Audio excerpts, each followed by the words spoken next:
a first-time caller. Klein Alley Show. 106.7 KROQ FM in HD Pasadena, Los Angeles, Orange County. This is the world famous KROQ. Good morning. Welcome to your Tuesday here on the world famous KROQ. We are Klein Alley Show. Let's not bury the lead. Coachella tickets will be yours, and start listening right now to every dumb thing we say over the course of the next 3 hours plus. Could result in you getting yourself tickets if you can successfully complete the Showchella quiz questions about today's show. It is a live show. It is an interactive show. It is yet to happen. We have a rough plan in place, but usually we go... It's a rough plan. Rough plan. Rougher today than most days. But if you pay attention, listen to some of the things we say, occasionally maybe you even laugh, you could end up with Coachella tickets by around 9:30 this morning, and then you'll say it was all worth it. And I know asking for your full attention is a big ask. Oh. I mean, for the most part, they tell us every day, people don't really listen to you. They listen while they're thinking there are other 37,000 thoughts on their way to work. So make it easy and make it dumb. Even, by the way, as I finally caught up on that White Lotus finale. Oh. Even as I was doing that, and that's like a show that, should demand your full attention. There's attractive people. There's a lot of thought that's gone into every shot. Even as I'm doing that, I got a phone out. I got my laptop out. Started cooking. I was making food. I was doing. That's the perfect show for that because there's so much time between that anything happens for real. You're like, here's a nice 30-second shot of a monkey. I'm going to go get something to eat. It makes me hungry when I see that. The director, though, commented about everyone getting pissed off about that, saying that all he likes to do is edge everyone. Yeah, he was like, I am edging, and if you don't like it, then get out of my bed. Well, there's a concept of these people that think that they know I haven't more. seen. Sorry, I'm sorry to interrupt, but I mean, listen, I need a big bukkake at the end. I haven't seen the final episode, so I hope it delivers. Well, let me tell you, Allie ruined it for a lot of people yesterday, and people are so angry now. So hey guys, mad. I'm a podcast listener, and I listen to you guys every single day. Right when I get off of work, get in my car, I listen to you guys. But Allie, I love you, but stop freaking spoiling shit. Jeez, I swear I have to freaking shut it off. You're not just ruining it for freaking Klein, you're ruining it for all of us too. Okay, bye. Because Allie put up some post on Instagram yesterday, early in the day too, and she, not only in the actual content of the post, but in the description of the post. so you can't scroll and you see that. You're like, oh, damn it. Yep, I had friends reach out going like, God damn dick. it. And then a friend of mine said that she saw my post, had seen the finale, but her husband hadn't. So when she saw my post, she took his phone and muted me as a follower. Great, I did that too. Wow. I did that too, and that has nothing to do with this. Yeah, well, mute Allie, everyone. Hashtag mute Allie. I understand it really upset a lot of people. Some people said this is okay, but only after 24 hours. Yeah. Other people said this is not okay at all. And then other people said, you know what? It's a huge finale. Yeah. And if you wanted no spoilers, you pretty much had to stay off of social media. Right, that's what I did yesterday. If someone's going to spoil it, it might as well be me. I avoided everyone like the plague, and then I saw Allie's stupid thing, and I go, this I really explain a lot of what I So this couldn't phase me. Oh, she's ruined it. Yeah. Well, there we go. You're welcome. Good show plan for you. We'll do it all this morning, KROQ.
$100. Are we doing $125 still because of the tariffs? $125, Allie. How generous of you. If you'd like a chance to get additional money, 25% more to combat all them crazy tariffs affecting us all.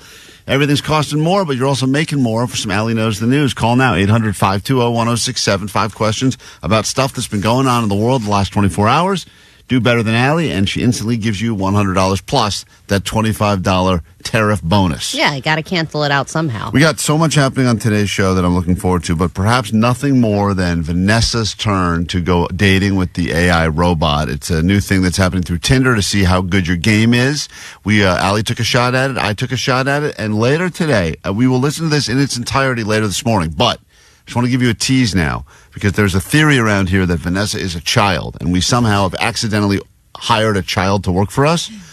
And every once in a while, by every once in a while, I mean every day, she says or does something that only a child would say or do, which makes us all believe, oh my God, she legitimately is a child. There's a clear video yesterday of her spilling her sippy drink on herself. Yeah, all of She's in a high chair and she spilled a sippy drink. She did spill her sippy drink. Wait till you hear this. This is just a clip of her flirting with the AI bot, and you got to hear this answer.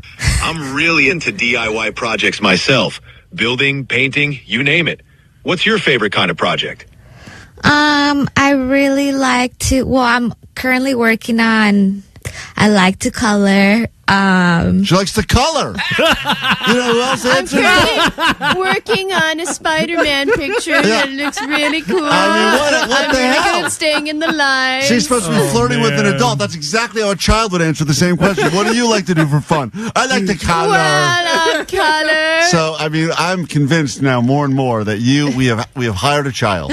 Yep. Vanessa has no idea what her age is. Coloring. I forgot the adult part. Yeah, well, You always forget the adult part because you're not an adult. Yeah, because you're a child. So my kid is much better at sipping a sippy cup than you are. Yeah, we're gonna have to an alcohol drink in a martini glass. Okay, sure, whatever. Adult drinking. We'll get into that later this morning. If you'd like $100 of Allie's money the easy way, plus that tariff bonus, call now. 5 questions about the news. We'll come back with that and get into today's show. Remember, everything we say from this point forward could be used against you to get your ass into Coachella. The quiz will start just after 9 o'clock this morning, and I hope you're listening, paying attention, even taking notes. More show after this. Well, the first weekend of the Coachella Music and Arts Festival kicks off this weekend. Will bring hundreds of thousands of visitors. Lady Gaga, Travis Scott, Green Day, and Post Malone. People are on their way into the Coachella Music Festival. All right, I want to see everybody jumping up and down. You ready? Welcome to KROQ's Countdown to Coachella. This weekend and next weekend. Empire Polo Club in Neo.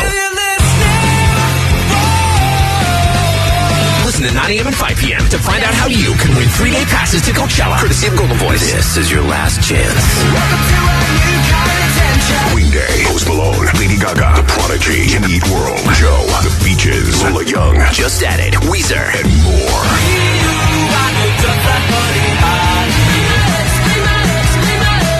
And listen all weekend as we broadcast live from Coachella with band interviews and more. I am Nicole Alvarez. We're live at Coachella. Broadcasting live backstage at Coachella. There's always possibility for it to go disastrously.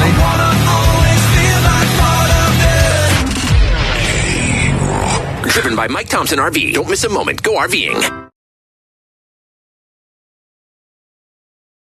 We're going to see if Johnny knows anything about women at 800-520-1067. Will Johnny know about women? No! We got a game played, ready to go. Some serious questions. Historic women, women's body parts, lots of things that you would hope Johnny would know. That's what the questions you've come up with are women's body parts? No, historical women, and then there's a few body parts? A few body part questions. That's it? Yeah, that's all you we don't have a lot of time. Want to do to celebrate women is history and body parts? What else is there, Allie? I mean, let's be honest. Okay. Let's get into it. It's time for Johnny Doesn't Know. Hit it. Johnny doesn't know. And I was like, okay. Oh, Johnny doesn't know. I didn't know Vegas was like in Nevada for like a while. Johnny doesn't know. Johnny doesn't know. Gelato sounds like Jello. Johnny doesn't know. It like goes wiggles. Tickets up for grabs to see the Kings and the Rangers battle on the ice at Crypto.com Arena on March 25th. Everyone who gets theirs right, Ali will write your name down. One of you will be selected to win the tickets. And you don't need to know the answers. You just need to guess whether or not Johnny will know the answers. And these are all questions about women. We start with David in Garden Grove. Make our way up and down these phones at 800-520-1067 for Johnny Doesn't Know Women. All right, Johnny, are you prepared? I know that women like you a lot, but maybe you have not been paying attention. Yeah, I pay attention. Or I try to, at least. The first question we have in this exciting edition of Johnny Doesn't Know is as follows. Johnny, Helen Keller was an author Oh, my God. and an inspiration for so many. What's wrong with Helen Keller? Give her a chance. Well, that is the question, actually. What's wrong with Helen Keller? So, Helen Keller was an author and an inspiration for so many because she overcame what challenges? Johnny. Hold on, don't answer. David, will Johnny won't know. Johnny will or will not? Will not. Will not. He says Johnny won't know.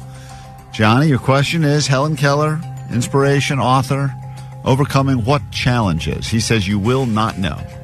I know that song. Remember when we were kids, that song, it's like, shush, girl, shut your lips. Do the Helen Keller and talk with your hips. Right. Talk with your hips means she can't talk. She's probably deaf. So I think maybe when she's like, talk with your hips means she's deaf or she's blind. One of the two. One of the two. Yeah. She's got some Come on, sort of you didn't learn about disability. Helen Keller in school? The one that hid from the Nazis?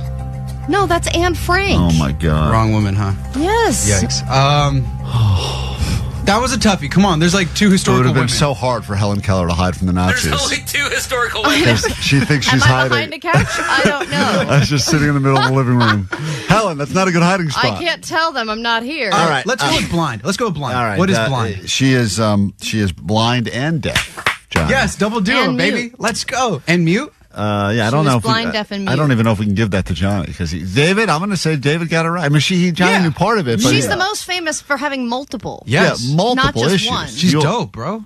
All right. Johnny doesn't understand he didn't get that right. David, hold on. You got yours right. We'll give you the point on that. Johnny doesn't know women. Let's say hi to Erica. Erica, you are a woman, correct? Mine doesn't either with these questions. I mean, Erica, how this is are not you? someone famous for being a woman. I'm good. How about you? She's a famous woman, Allie. What, you got a problem with the She's question? not famous for being a woman. She's famous for being blind, deaf, and mute. That sucks, bro. Perfect woman, right? Huh? Who's with me? Erica, here we go. Rosie the Riveter is known There we go. for this 4-word phrase. Will Johnny know this, yes or no? No. Okay. Erica, a woman, says she has very little confidence in you. Johnny, Rosie the Riveter is known for this 4-word phrase. What is it? She says you will not know. Does the exclamation point count as a word? Whoa. Because I'm thinking 3 words, but I'm like, are you trying to trick me with like the exclamation point as a word? Because it's yes, we can, or we can do it. So we can do it, probably. Yeah, we can do it. We can do it. Yeah. Can we? Yeah, I think we could. Is it we can do it? Is that your final answer? We can do it! Exclamation point. And she said you would not know. Wow. Yeah. Johnny, you have proven, just like You've women, proven that women are wrong. we can do it. Sorry, Erica, you are a woman and you don't know women.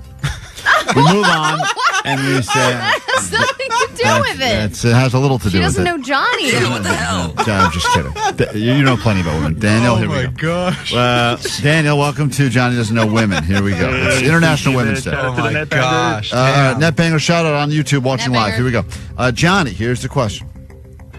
What is the scientific name for boobies? What is the scientific name for boobies? Will Johnny know the answer to this? Daniel, yes or no? Johnny's a ladies' man. I'm just going to go yes. I know we're supposed to go no, but I'm just going to go yes. All right, he says you will know this. Only one person has predicted correctly so far. Johnny's scientific name for boobies. Sweet knockers. It's not it, Klein. Is it breasts, or gyno? Like gynecomastia? What are you saying? Gynecomastia is man boobs. And I thought gyno meant So women. you think that the medical term for boobies is man boobs? First of all, boobies is a slang term. It's not even a medical term. That's right. That's why I'm asking you, what is the medical term for boobs? Breasts. Okay. Gyno. Breast. Gyno Just breast. drop the gyno stuff. Stop it. Daniel, unfortunately, that is not the scientific. The scientific term for boobs is mammary glands. Mammary glands. So Johnny did not breast know that is one. kind of political. Political? I mean, what's it called? Medical. It's a medical scientific term. I did get a thing in the mail saying that I need a breast exam. Yes. But, it is called a mammogram. If you want to because get it is your scientific mammaries. with it, The answer was scientific, Johnny. You didn't get the point. Well, Matt, all right, I give Moreno it that. Valley. One final person gets a shot at this. And I'm only. going to lock in on no. Yeah, we yeah. only had the one girl as a contestant. All right, Yeah, you're jeez. Usually they always call. Let me give a woman an opportunity. Yes, there you Hold go. on. Let me say hi to Michelle in Buena Park. Okay, Michelle, I'm sorry. Let's give more ladies a chance to win. Hey, we're celebrating you women today. Hi, Michelle. Hi, what's your name? Yes. All right, great. Here we go. Hi, honey. Let's go with this one. Amelia Earhart, Johnny, was the first woman to do what? Will Johnny know this, yes or no, Michelle? I want to say no. Okay. Johnny, Amelia Earhart was the first woman to do what? She flew an airplane. She's the first female pilot, and then she was the first one to go missing, too. I don't know if she was the first was pilot to go definitely- missing. But she was known for going missing. They still can't find her to this day. Yeah. Right. So she's an airplane pilot, and she went missing. Bada bing. Technically, she was the first pilot to fly solo across the Atlantic. She's not the first female pilot either. Wow. But that's okay. Wow. I will say you did not know that. All right, Allie, Michelle and Matt. No, excuse me. Michelle and David both got theirs right. Who's going to win the tickets to see the Kings? Come on, I'm going with Michelle. You know this. Yeah. Nope, we lost her. David, congratulations. Typical, can't commit. Michelle, I'm just kidding. You'll be going to see the LA Kings play hockey in March. Hold on one second, all right? Awesome. Thanks, Thank you. thank you, and happy International Women's Day to you. I know it's a day early, but always better a day early than a day late with the ladies, right? Good to be a woman. That's Yeah. right. Back after this quick break, more show next.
Our questions every morning right around this time could make you instantly richer. And all you got to do is do better than Allie. She will answer the same questions after she's sequestered outside the main studio here. Want to see what happens? We're streaming live on YouTube as well. Head over to KROQ's YouTube page. You can watch the show unfold in real time or keep listening and calling and interacting at 800-520-1067. A mini claw side hustle. She must be sniffing glue. Let's find out if Allie knows the news. Always appreciate the DIY theme songs. You can leave those on the GOAT line. That number is 844-956-GOAT. I actually looked into that. It's not. I don't think it's going to happen. We had a lot of people to DM us that have purchased those claw arcades before. Allie thought she had a great idea for a side hustle involving those claw arcade games, and only to realize that every thought she had about it was so ass backwards, and it would probably end up costing her way more money than she would ever make. Well, it was also going to take me a lot longer to rebuild my funds than I thought it would. Yep. And one of the biggest websites that does it, they have tons of claw machines, and they don't really charge that much. And I was like, I think I'm out. Yeah, it was a terrible plan. It's funny how confident you are when you come in with these things. You think every one of your little side hustle ideas is a great idea. You can't believe no one else is doing this. But Well, then think you look into about it and you realize, I mean, if you just get one claw machine, it seems like a great idea off the bat. I guess got to find something else that people need at parties. Enrique, you're on KROQ. Good morning. Hey, good morning, Klein. How are you? Yeah, I'm doing okay. You've been paying attention to the news at least a little bit? Yeah, somewhat. All right, great. Allie's going to leave the KROQ studios. She's out, and your questions will officially begin.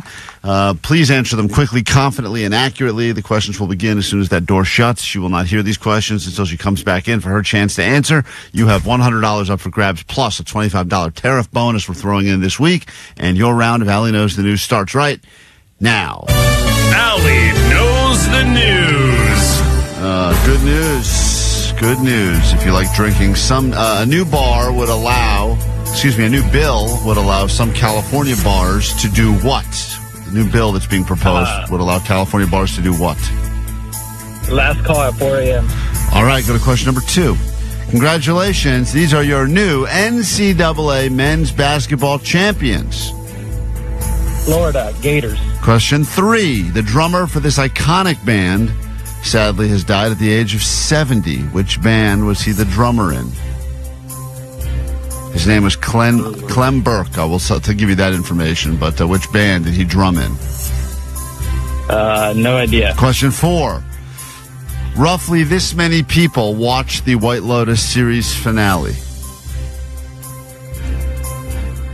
Well, say 30 million. And finally, we'll go to question number 5.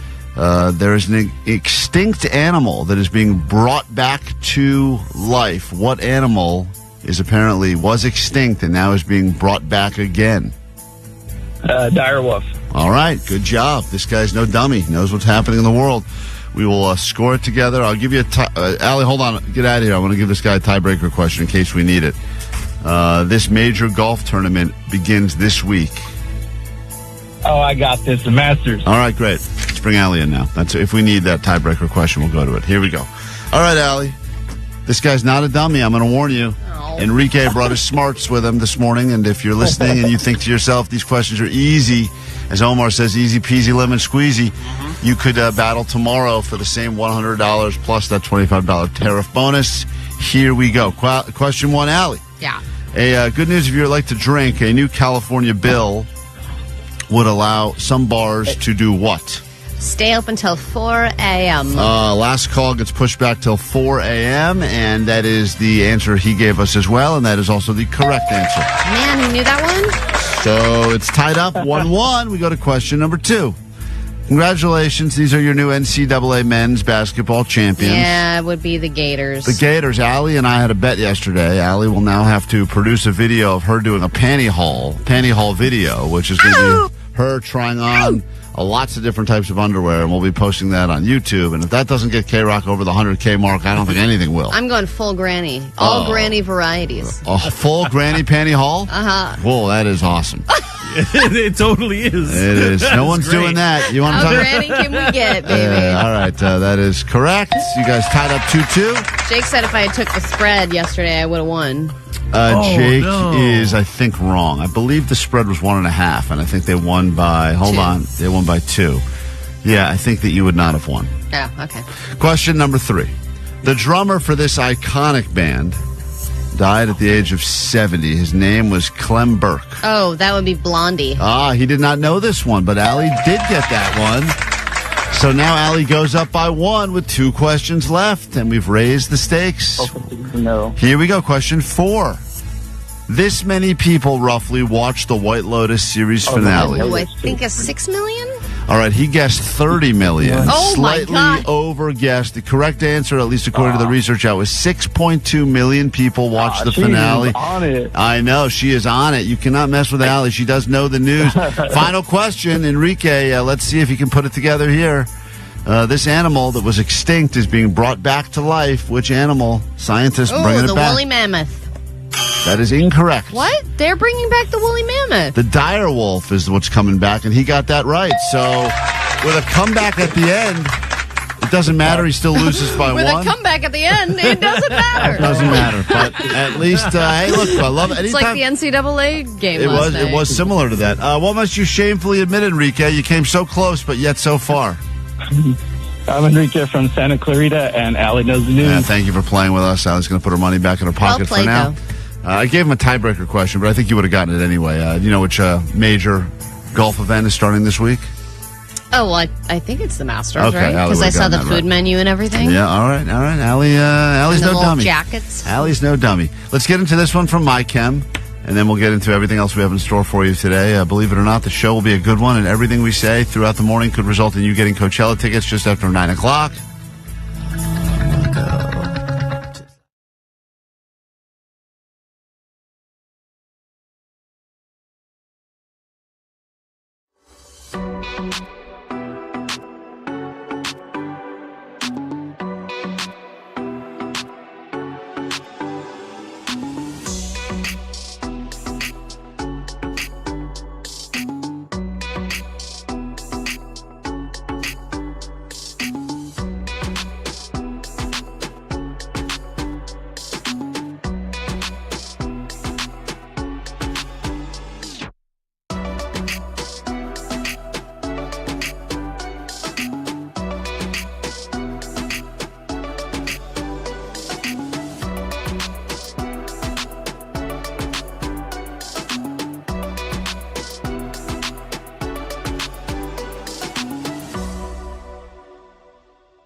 Klein show. Definitely strange, to say the least. I want to get your opinion on this, though. Jake was at his buddy's house, and his buddy, I guess, turned his... Very strange. Already strange. How's that strange? I'm going to get to it. The thing you told us about the calendar I find very interesting.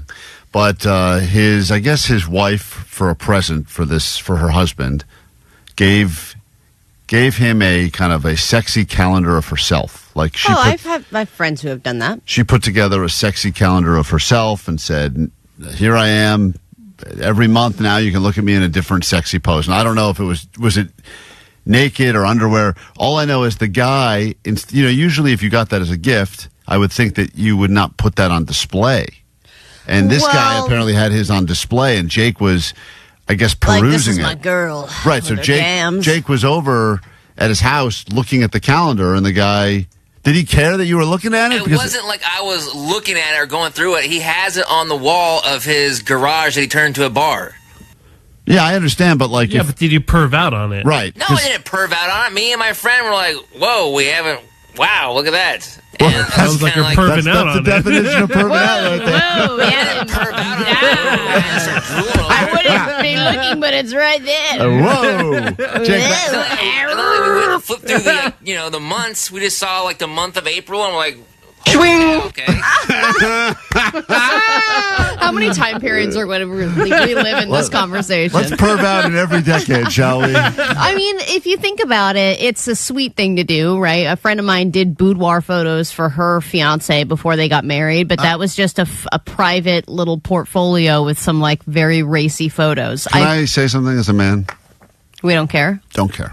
Save the time and trouble. But see, I think this whole thing is rather outdated. This was happening in like the 50s and stuff when getting a photo of somebody with a big deal. Yeah, it was incredible. Oh wow, you printed out a picture for me. You had to hire someone to take a photo and have it printed out and framed and given to me. This is a big deal. Now, having a physical picture is actually just more of an inconvenience, and calendars have never been more irrelevant than they are now. Right. I understand in theory. I think that's something that a woman this is where a woman's brain goes, I want to do something for my man that he'll think is hot.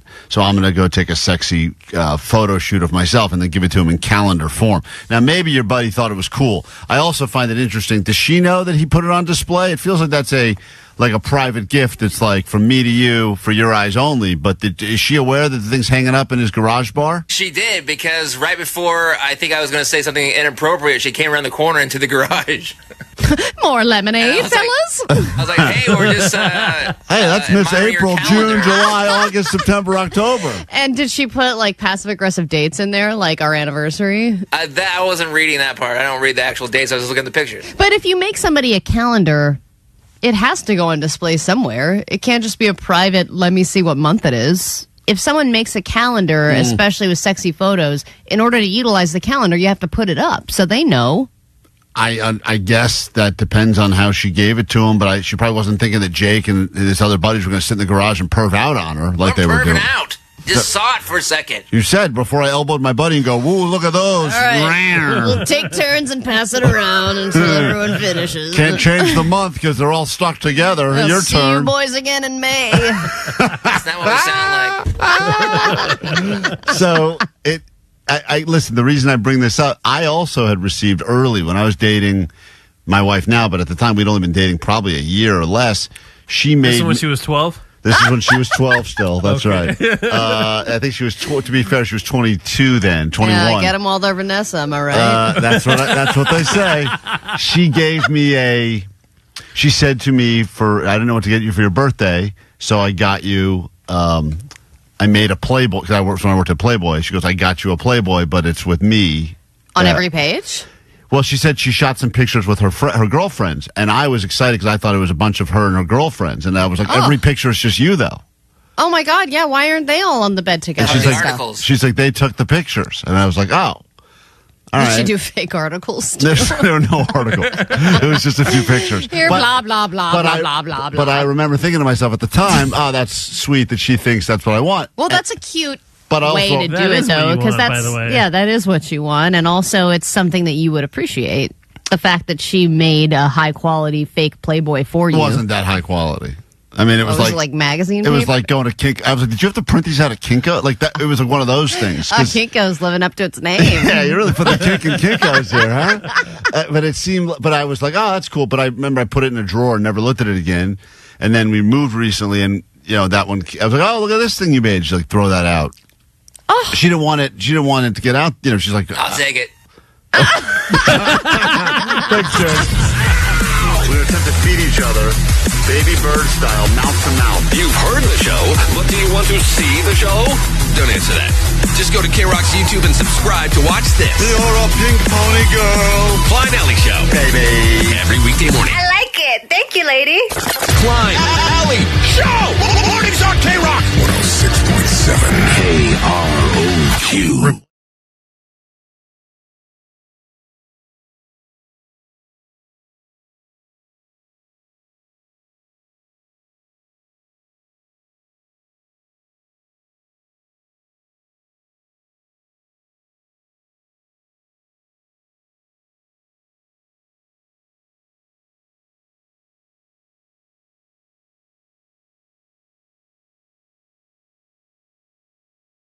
Final day of September. There's some more news. Take it or leave it. We are entering the tail end of ASO, the greatest 3-month span of the year, August, September, October. We're getting into the O part of it, so get ready for that. And speaking of O part of it, Oasis tickets coming up at 9 o'clock this morning, again at noon, 3 and 6. You'll win them all day for the shows just announced happening at the Rose Bowl in Pasadena. But first, Allie would like to admit that she was wrong, and it takes a big woman. Thank you. It takes a big woman with an even bigger laptop to admit that they were wrong about something. And we found some audio of a claim you made on these airwaves. I'm not admitting I'm wrong, by the way. I don't know where you expect me to do that. There were other extraneous circumstances that came into play after the fact. You, back in July, whenever Prime Day was, I finally got myself a computer because mine crapped out after like a decade.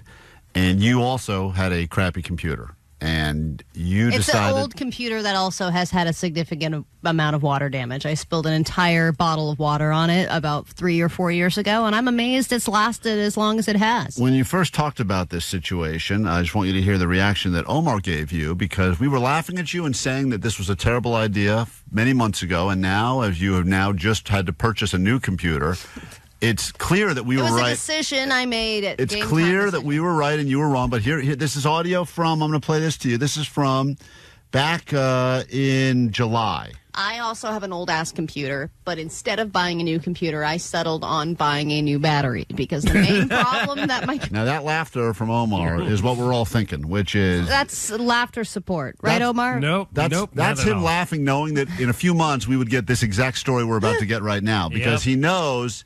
how ridiculous it is. So much so that Friday, on the Friday Flex segment on the show, Allie decided to flex about her plan. Listen to this. With Prime Day being a big part of the week and Americans spending a record number of billions of dollars on stuff that when you really think about it, you don't need. I got out of this week only spending $44 on Amazon. My computer is a piece of crap as well, and I was like, maybe I should do what Klein did and get a new computer. And I was looking through, and I wasn't really happy with the deals I was seeing, so I ended up buying for $44 a battery. Allie, that I can put in my computer, sad. And it's basically new. Gets here on Sunday. Flex. It's not a flex. This will backfire on you, and you will wish you had just gotten a computer. No, it comes in a little kit. And now all the computers, I have a kit. all the computers that were marked way down that are back to regular price now, you're going to get screwed enough to pay full price. You had a little laugh there, Allie. That was a few months ago. We didn't even detail the problems I had with the kit when it arrived. Oh, right. I had a lot of problems installing the battery. I had to go to Best Buy and go to the Genius Bar or whatever, and they wouldn't help me because it was a third-party item. So and go all this ahead, stuff. Allie. Eventually, I got the battery in. The floor is yours now. Now, here we are. Fast forward to the end of September, and this was back in July, so not too many, I blame Apple for this because every time they make an announcement about a new product, I think that all of our products start degenerating, and my computer started experiencing some other issues where it was getting slower and slower and slower. It wasn't holding a charge anymore, and every time I pressed the O button, it pressed like 5 O's, and it was getting really difficult to do my job. So this weekend, I decided it's time for a new computer. But here's the thing. So your battery experiment was a total fail. But the battery, I didn't realize at the time, was just one symptom of a much larger problem. At the time, the battery was the biggest issue. No, we all told you that. We said bad battery is usually an indication that the computer's got a bunch of stuff it's trying to figure out, and the battery is just the first place you notice it. Well, you don't know that until you replace the battery. Oh, my God. You won't admit you're wrong. It's crazy because so anyway, if anyone were to look at the details of this, they would go, well, Allie will finally just admit she was completely wrong and should have taken the advice of her coworkers. I got 2 extra months out of my computer. It was an end of life decision. but endless times of frustration. I sent some audio to Allie or something, and she's like, she was trying to download some software, and it took her like 10 minutes, and I was like, dude, this should take you seconds. It took me 10 minutes to open my email. Oh my God! So that I could check if you had sent it to me. It was crazy. There is that moment though when you know whatever it is, your phone, your computer, like there's no choice but to move on. But yes, my days were numbered. It was the end. It was like I should have put it out of its misery.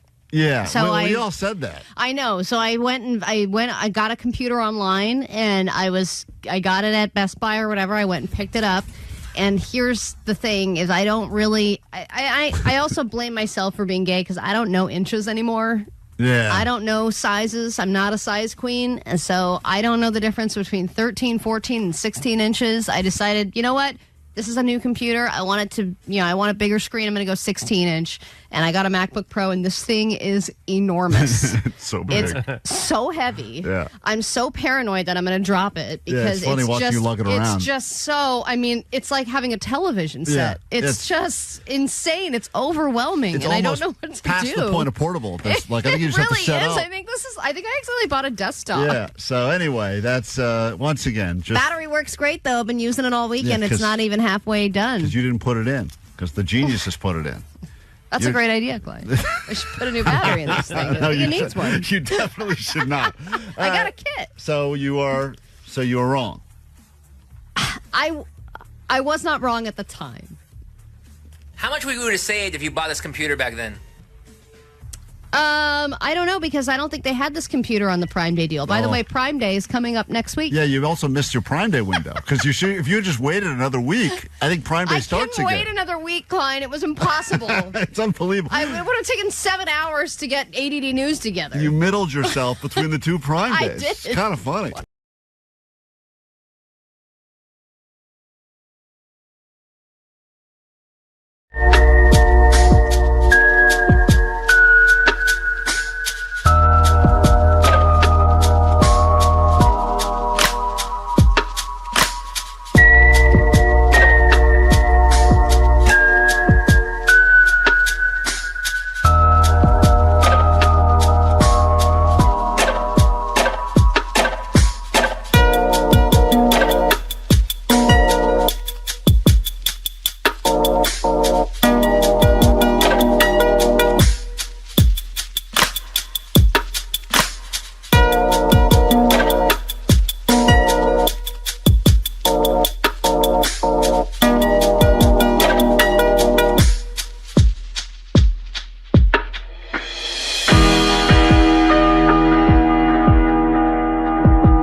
KROQ, we are Klein Alley Show. Another question on everyone's mind, and here's the answer. Yes, you guys do get a lot of drunk callers. We sure do. A lot of drunk callers. That's what the goal line was invented for, and Allie will explain in a moment when she delivers the news why probably more and more of you will get drunk callers in the near future. It's time to break down the news, then we get into a brand new hour of the show as we inch closer and closer to you getting tickets to Coachella. Also today we'll send you to see Tom Segura and tickets to go check out the Anaheim Ducks playing hockey tomorrow night. So lots of things to win from us this morning here on KROQ, but first this.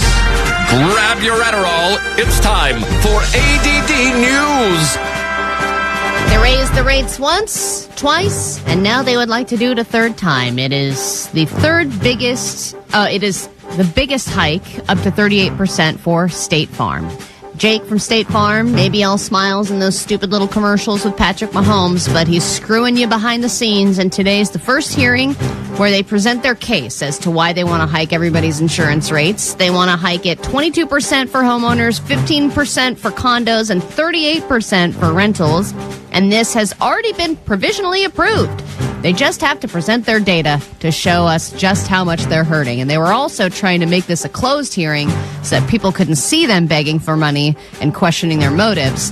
But they say insurance will now always be more expensive in California because there is always going to be more of a need.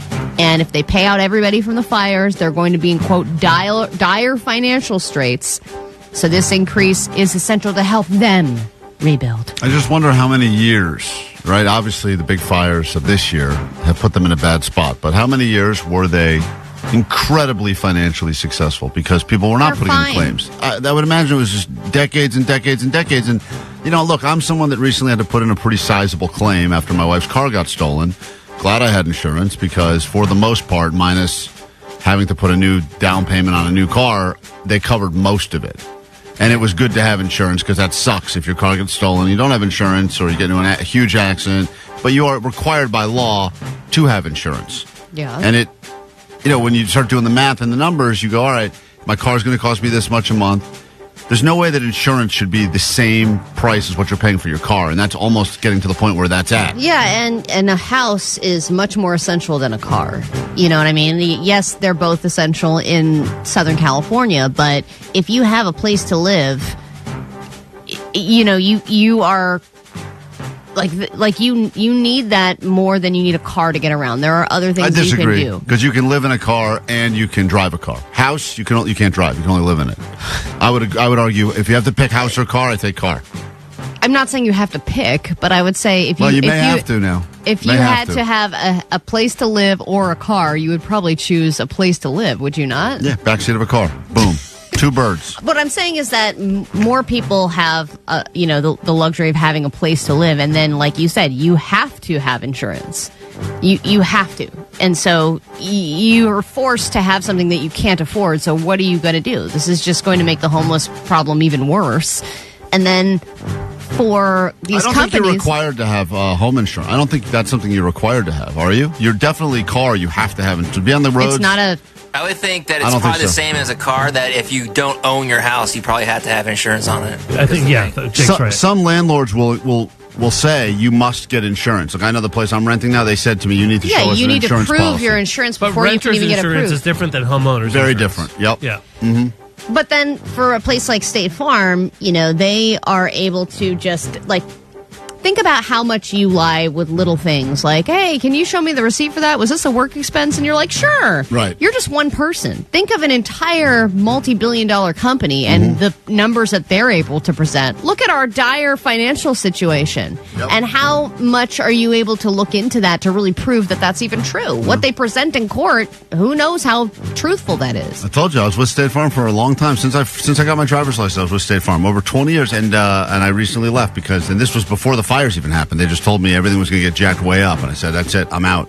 And it's hard because they kicked you out, didn't they? They said that they would not renew my policy. I left. I broke up with them. Let's not argue as to who dumped who here, okay? All right, here's a policy that people can get behind, and that is keeping the bars open later. Wouldn't it be nice? It would be a boost for the economy in LA to have people staying out, spending more money on drinks. This bill would extend last call to 4 a.m. in some areas on some days, which is the problem I have with it, because if it passes, it would, that's great. It would start next year. It would only be a thing, though, in downtown areas on Fridays, Saturdays, and on certain holidays. They've already approved, if you recall, they approved 4 a.m. last call at the Intuit Dome last year. So this would be a bit of an expansion to encourage more people to spend money in downtown areas so that when you get stabbed or robbed there, at least you'll be drunk. But the bar's open till 4. Last call would be at 4. So it's open till 5? It says, I don't know when the exact bar would be open until, but last call would be at 4 a.m. instead of 2. I think that's their fancy way of saying the bar's closing at 4, which means last call would probably be at 3:50. Yeah, most bars, they close at 2. But for people that have always gone out in places like Vegas or New York where there are no last calls, right? You can just drink and party all night. Obviously, there's a benefit when you're with the right people and you're having a good time, and it's nice to know that you're not being told by the man, time to go home. But for the most part, I have found that if you haven't figured out your plan by, like, this is what we try to prove when Jake does that closing time bit at the bars at 2 a.m. when everyone's like, still there and, being forced to leave. For the most part, the goal was always how can you find a girl or get a slice of pizza, whatever your plan is, or get some street meat. Like, the goal was always try to wrap it up by 2 a.m. Now you have, you don't really have that closing door. Well, when I was living in New York and the bars stayed open until 4 there, it was a weird, like, you have no concept of time in those bars. You are just drinking for hours. You can also start your night at midnight easily there and still have a good night out. Totally. I would get to the first bar at like 10 or 11, and then it'd be like, and then I would have to take the subway home, and it would take like an hour and a half because nothing was running. The thing that's weird is in society, it feels like everything is trending earlier. And it's not because, you guys are getting older. It's the reality. Remember, like, the hottest table to get at like a restaurant used to be like an 8:30, 9 p.m. reservation. Right, now it's like 6:30. That all shifted to 6:30. Well, it is kind of moving earlier. It's just early in the morning. Exactly. And you know what? Our commute is going to be a lot more interesting. You're right. Just drink right until we got to wake up to be here. Finally, we figured it out now. Perfect. And then finally, we have differing opinions on what reading is. I say if you listen to a book, it's just as good as reading it. It's better than not reading at all. And according to a new poll, 98% of people, said that they want to read more, they just don't. Yeah, everyone says that. Everyone wants to do things. I want to be in better shape. I want to save more money. In theory, we all want to do that stuff. They want them and their children to develop a love of reading. I want to make this very clear. I don't want to read more. I have no interest in reading more. I don't want to read more. I don't want to read my mail. I will not read more. I don't want to read an article. People send books here all the time. Free books delivered right to my desk. Vanessa says, hey, you got a book in the mail. I said, burn it. Oh, come on. You gave a book recommendation the other day. Well, that's because my buddy wrote a book, but I haven't read it, and I won't. I think you're even in it, and you are not going to read it. Maybe I am, maybe I'm not. I will never know. I'm not going to read it. I told him. I said, good luck. If they make a movie about this, I'll see it. But you're good at telling other people to read it. That's right. It's KROQ.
107.7 KROQ FM in HD Pasadena, Los Angeles, Orange County. This is the world famous KROQ. All right, just after 7 o'clock on a Tuesday morning, and how the hell goes it? We are Klein Alley Show. Pleasure to meet you, even if you're just using us for Coachella tickets. That's fine. We are more than happy to be used. In fact, we have most of our life. That is why we're here every single day. You can use and abuse us on a regular basis. Just keep coming back for more. Coachella tickets coming up in about 2 hours. The Showchella quiz returns. Questions about today's show. If you're locked in now, just waking up now, just getting in your car now, just put us on or forced to listen to us in the back of a ride share, I recommend highly you listen to all of the things that happen on today's show moving forward, because all of them could result in questions that could send you to Coachella. Yesterday, a contestant joined us for the Showchella quiz after 9 o'clock. And she was able to go 3 in a row. 3 right in a row, just like that. Easy peasy, got right into Coachella. It was more difficult at the end of last week when we did the Showchella quiz, and it was multiple, 4 or 5 different people taking guesses, taking stabs at it, not paying attention. So listen closely. It could happen when Vanessa is hitting on AI robots later today in the show. It could happen when we talk about Allie's extravagant journey, where she's basically putting her life on the line to... I don't even know why you're doing this trip. But I mean, I did have to sign a lot of waivers, but I think that it's all pretty dialed in by now. We'll get into all of that coming up. Over 12 people a year die in the Grand Canyon. That's right. We got 12 people a year. We got a lot of stories. That's exactly how many people are going to be on my raft. We got a lot of stories to share with you, Allie, about other people that went out this one trip on an adventure like you're going on now, and that it didn't end well for them. They all had the same plan. Oh, I'm going to go ahead and learn something about myself by living in wilderness for a week. And we'll share with you some of these stories, and maybe you'll think twice about heading out on your big adventure. Hey, Wendy, what's up? Good morning. Good morning. I was just calling. You were talking about renter's insurance. Yeah. And as of last July, it is mandatory. Oh, so now you got to get that as yeah, well. so why is something mandatory if people can't afford it? That's what I don't understand. And then they're requiring everyone to have health insurance, and then if you can't afford that, what are you supposed to do? That's right. Then you just got to... And then if there's not enough money for the insurance companies, why does it always go to us to make up that difference? That's just the way it is, Allie. That's why people are saying, I'm out of here. I'm moving out. Go live in Canada. We get that universal. But they have universal health care, and I heard it sucks. Probably. That everyone thinks it's great. Everyone always thinks everything else is better. Oh, it's easier there. It's better there. Listen, even this person who called the show apparently is a fan of the show. They have problems with us even. Hey, guys. I was just calling because I feel bad because I said mean stuff to you guys before, and I've been listening to your show, and honestly, you guys are doing a really great job, and I don't even pay for this show or anything, so I really have no room to complain about anything. We're a free show. Anyway, so I just wanted to let Allie know that she's not that gross, and I wanted to let Omar know that it's okay if he's overweight, and Jake, thanks. I actually think you've got a great personality, and I don't think you're fat, and your wrinkles are okay. Lana's a really good dad. He's so good. He's there. He does stuff. He tries to make his kids laugh. And I don't know, just like Omar, I don't really have a dad. So at least he's there. He lives with them.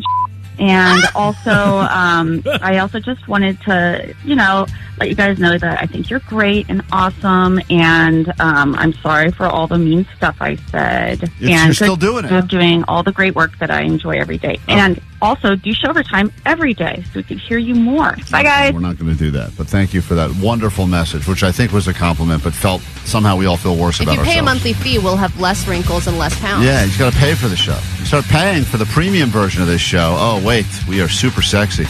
Get into a brand new hour of the show now on KROQ.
K-Rock. We are Klein Alley Show. Congratulations to the winner of the March Madness bracket. And I don't know if you won. Hopefully you won some money if you were gambling with your coworkers, etc. But more importantly, the Florida Gators got themselves the championship, got to cut down the nets.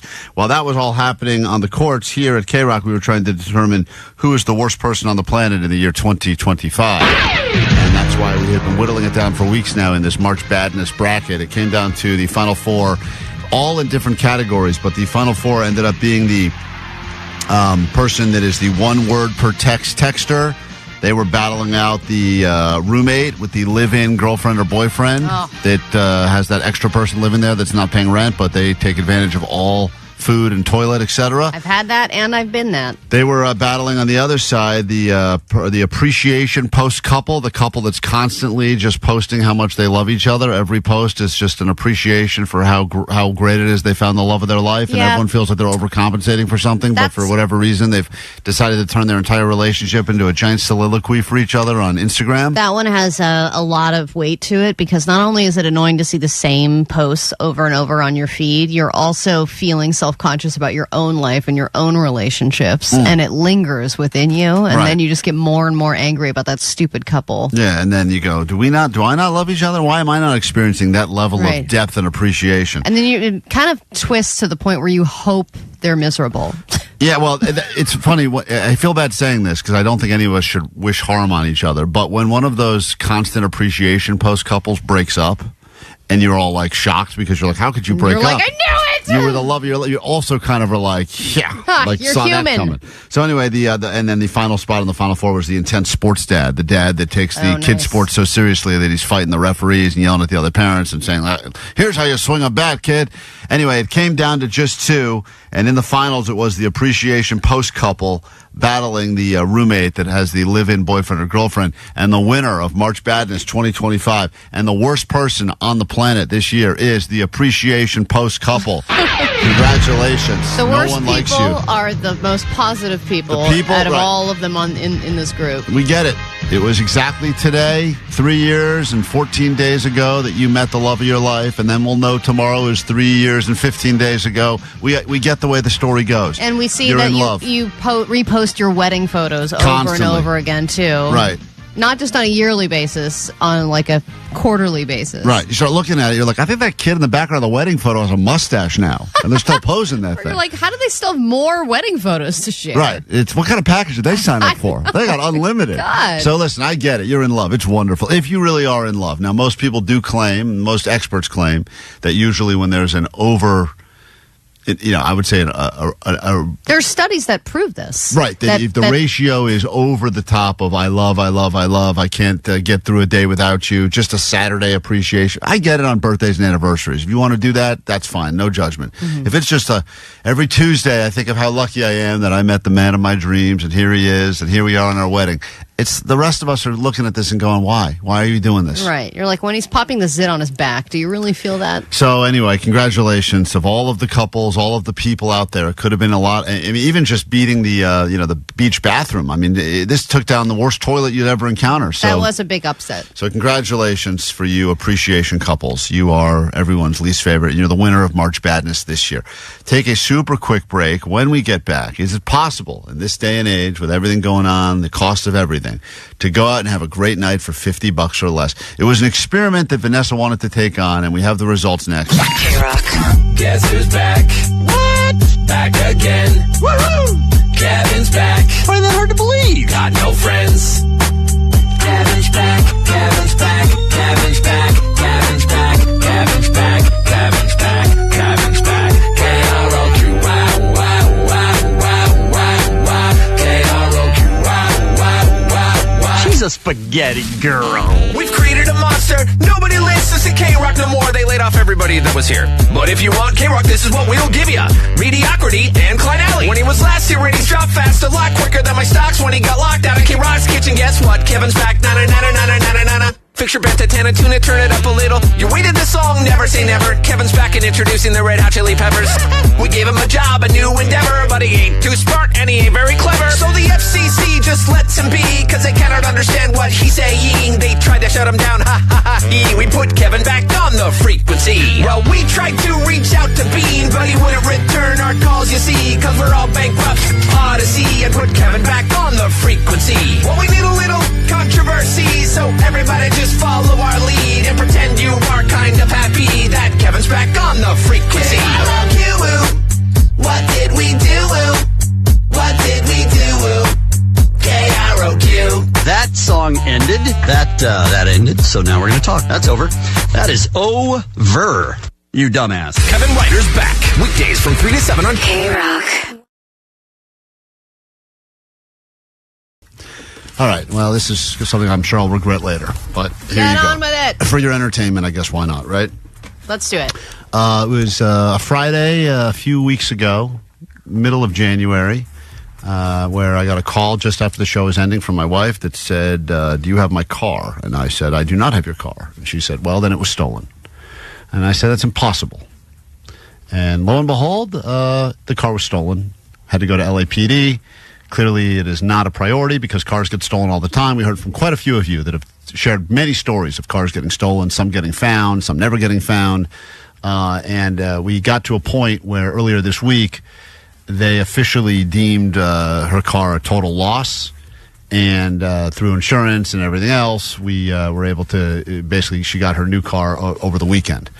So I thought it would be the perfect time to have Jake call her as a police officer. I don't know why I thought this was a good idea. It's great. It's a great idea. And so Jake decided to call and say, I know he didn't say he knew she had a new car. I knew that, but that they found her other car and it was in This was her biggest fear, is that she would get her car back in drivable condition, but it would be so disgusting that she would never be able to drive it again, even though she would have to drive it again. So rather than be the supportive husband that I try to be on a regular basis, I decided, let's try to do something that could be fun for the show. And already I regret this, so take a listen. This happened yesterday after the show, and I have not stopped hearing about it since. Hello? Hello, is this Danielle Klein? Who's this? This is Officer Medina with the LAPD North Hills Division. Hi, yes, this is her. Hi, great. I'm calling to inform you that we have found your Land Rover attempting to cross. Yeah, it was attempting to cross the border yesterday. No way. Yeah. I literally just went through insurance and I just got my new car. Oh, that's so great. What does that mean, though? I mean... well, the good news is it's not a total loss. There are some scratches to the driver's side door. You're going to have to get a couple new tires and wheels. But you will have to come down to a San Diego tow yard and pick it up. Wow. Okay, this is... so now I don't understand. What do we do? Oh, well, yeah, you'll have to come down and pick it up. And then, do you happen to know if, like, any of the stuff that was in it was left in there? Probably not, right? Well, there's probably, I'm sure these are not your items, because it appears as if the thieves were using the car as some sort of mobile drug lab. We found those are not. Yeah, we found it would be kids stuff. So. I'm sorry? It would be kids' stuff in there. Oh, yeah. We found an abundance of paraphernalia normally associated with labs and shoot-up sites. So you might want to hire a professional biohazard team to get rid of all that residue and needles, etc. Yeah, I mean, I wouldn't want that. Yeah.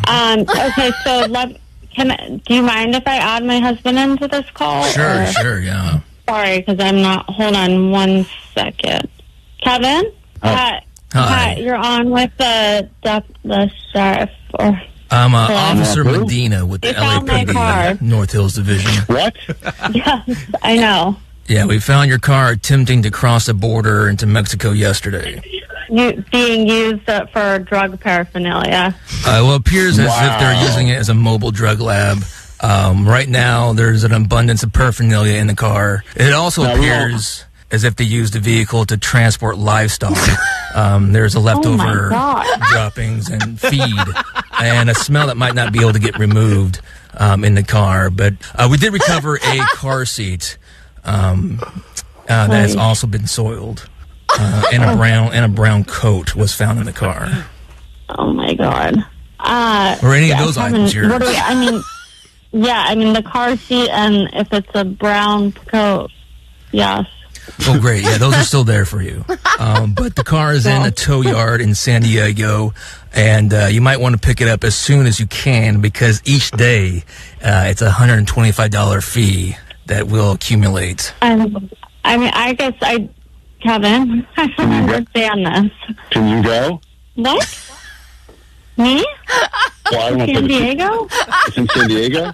Is this something that we can talk to insurance? I mean, I don't want a car back either that had drugs in it with kids and drop-ins. Danielle, the problem is that they found the car. It's now we have to... I don't think so with insurance. Officer, is there a certain amount of days where you have to find it, where it's not considered a total loss? Yes, if we find it within 90 days, it's still your responsibility. So I believe I have it here as January 17th. Is that the day?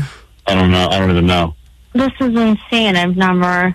But nobody's going to drive around a car with droppings and well, you'll be surprised what some of these addicts will do to a car and what they can live with. It's it is insane. But. Yeah, I'm not driving around with kids. Like, that's considered. We got to get insurance on the phone. They've gone in the car too, though, before the kids. So. What? Well, what are you talking about, Kevin? He's talking about the new... What are you talking about? He's talking about my old car. Yeah.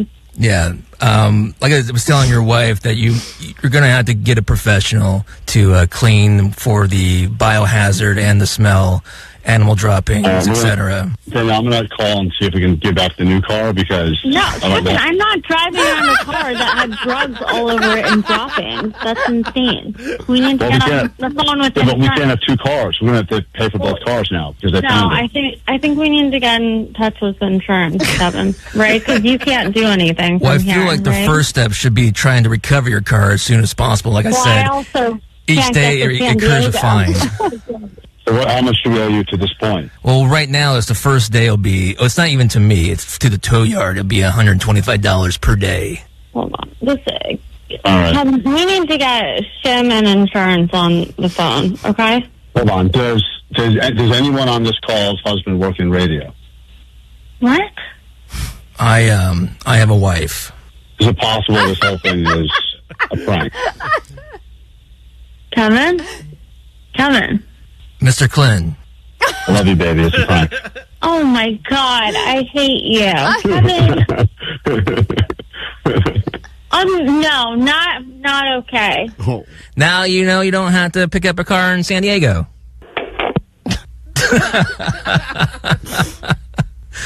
She hung up. All right. It's just Jake sitting by himself. Oh, man. I'm just alone in a room now. It took me a second to realize she hung up.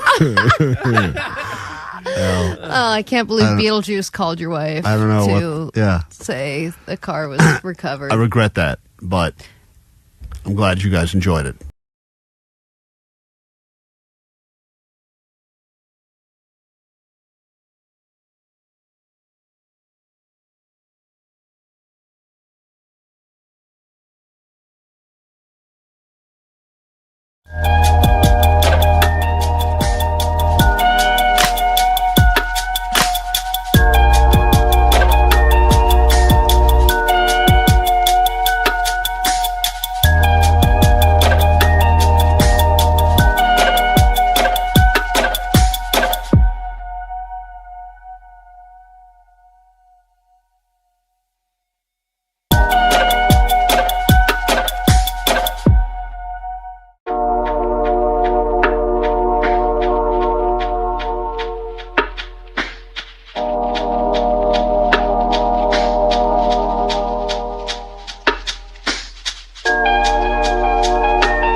KROQ, Klein Alley Show. How are you handling the terrorists? Well, Vanessa had an interesting approach, which was get together with her friends. She wanted to go out, but she decided that they were going to attempt to go bowling on a budget. And the budget they came up with seems almost impossible to be able to do anything with these days. But she said they had all these different workarounds. And, of course, this is the thing I tried to tell her.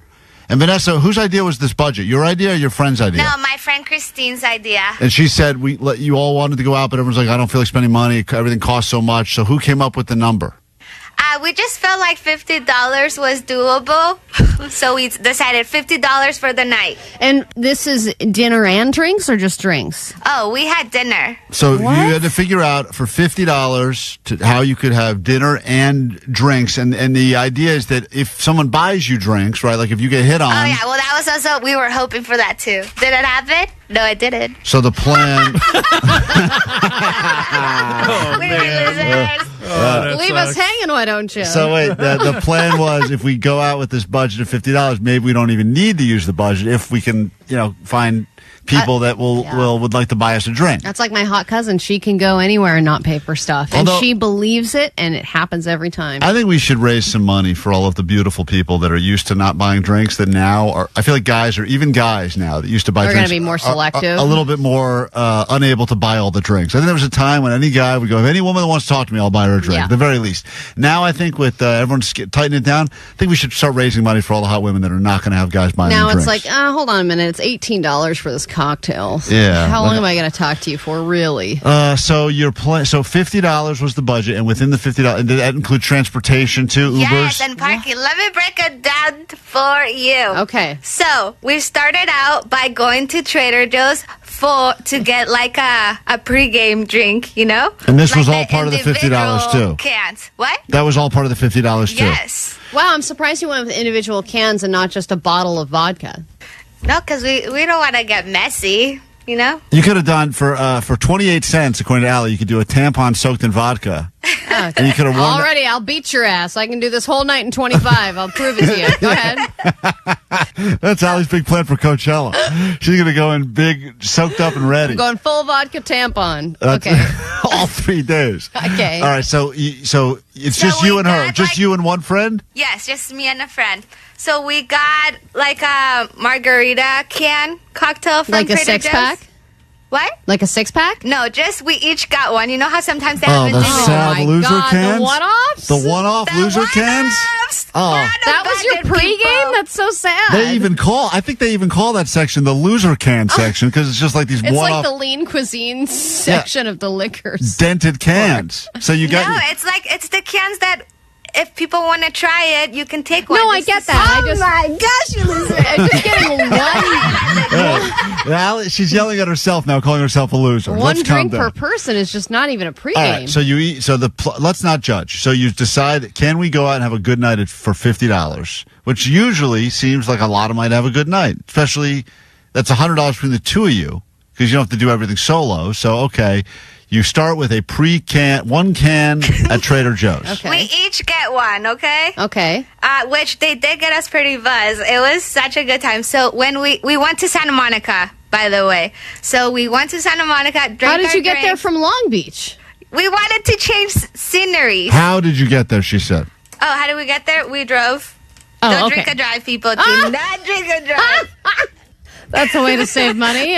Okay. We didn't get drunk, everyone. We did not get drunk. Okay. What is going on with her? We wanted a change of I'm not saying I'm drunk, but I feel it. Officer. Anyways, so we got there. We had our drinks. We were on 2nd Street. What is that area called? Sure. Wherever that 3rd area Street is. There's Yes, we were there. 2nd Street. She could. No. 3rd Street's too expensive. You got to go 2nd Street. 2nd Street. Smart move. There's nothing there. You know where all the tourists go to 3rd Street. We're going to 2nd Street.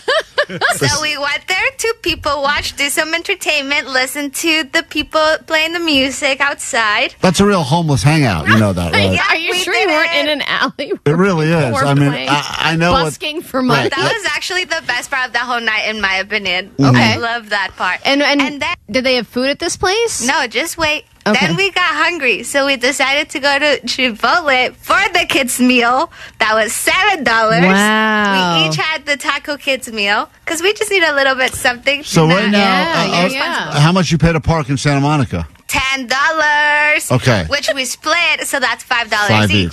So between your one can of margarita at Trader Joe's, your kids' meal at Chipotle, what a Saturday night. Entertainment was free because watching a guy spin around on a cardboard box cost nothing. So that's good. So you got free entertainment, and then the parking was $5 each. So that whole section right there was a good time. Right, you're almost halfway through your budget to this point. Yes. Then we decided, all right, we're gonna go to the nice bars now because we already ate and we pregame with our margaritas that got us going. Then we went to this bar named Chloe, and the drinks were $18. But we're like, this is our one fancy drink for the night because we're hoping that we'll get a second fancy drink by someone. But we did not. Anyways, we paid for our drink. That's an interesting choice. I'm going to invest in this $18 drink and hope that within brings 30 along. minutes I'll find another drink for Before free. you settled on this place, Chloe, did you see what the ratio? Did it look like there was a lot of guys? I would think you'd want to go to a place that seemed like it was maybe guy heavy because you get some attention as a lady. Actually, it was kind of empty, but it's okay because it was a vibe. The drinks were delicious. The vibe seems like there was no Yeah, one. I guess if your first vibe was the Trader Joe's single can aisle. But okay. Did not hate on my plan. No. I like your plan. Go ahead. So now you're in this bar and you're already, and now $18, that's a huge, that's almost the rest of your budget for the night. Tip. And then we were looking at what money we each had left, and we each had $12. Okay, so then we wanted to go to this other bar called Misfits, and we looked at the menu, and the drinks were $17. Right, Mm-hmm. because it's Santa Monica. Yeah. Or we could have gone with a beer, but we're not gonna drink beer, guys. Come on, we don't want to get full of beer. We want a cocktail. So my friend's like, since we have already had like 2 drinks in us, we're like feeling confident. She's like, don't worry. I'm going to tell the bartender we only have $12 each because we were doing this budget thing for work.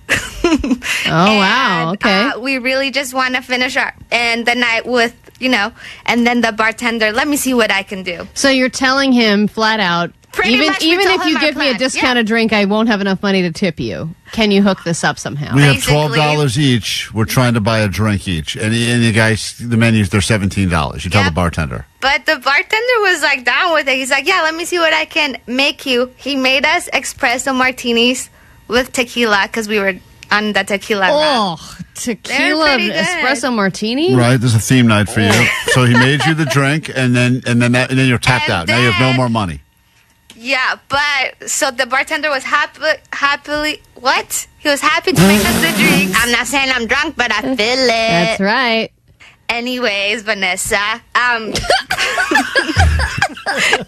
so he made us the drinks, and when he handed me over my drink, I placed it down, and I moved the menu, and I spilled the whole drink on myself. Oh, you loser! I was a loser this night. But did we stay on budget? We did. Yeah, you did. Did he remake the drink for you? I felt bad because we're we're only gonna give you $12 Oh, for this. so you didn't even get the roofie drink. So the good news now is in the year 2025, with everything going on in the world, you can still, for $50, Get drunk. Have a children's but not meal. drive home. Have a children's meal.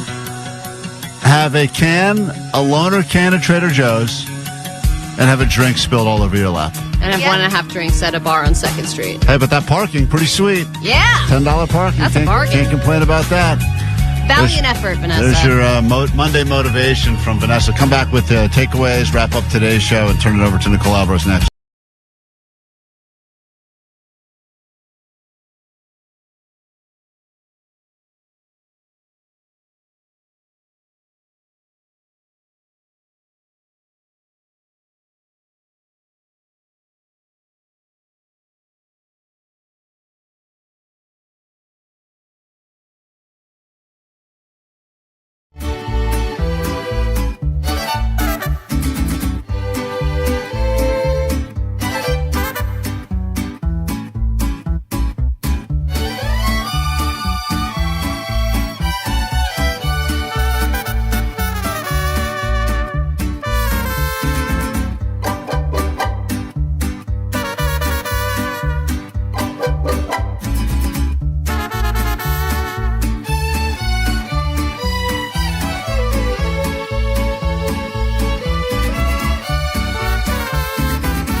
days away from that band, The Rock in the Desert, Coachella. We get you in just after 9 o'clock with the return of the Showchella quiz. Listen to everything that happens on today's show and score yourself tickets to the great Coachella in the Desert Weekend 1.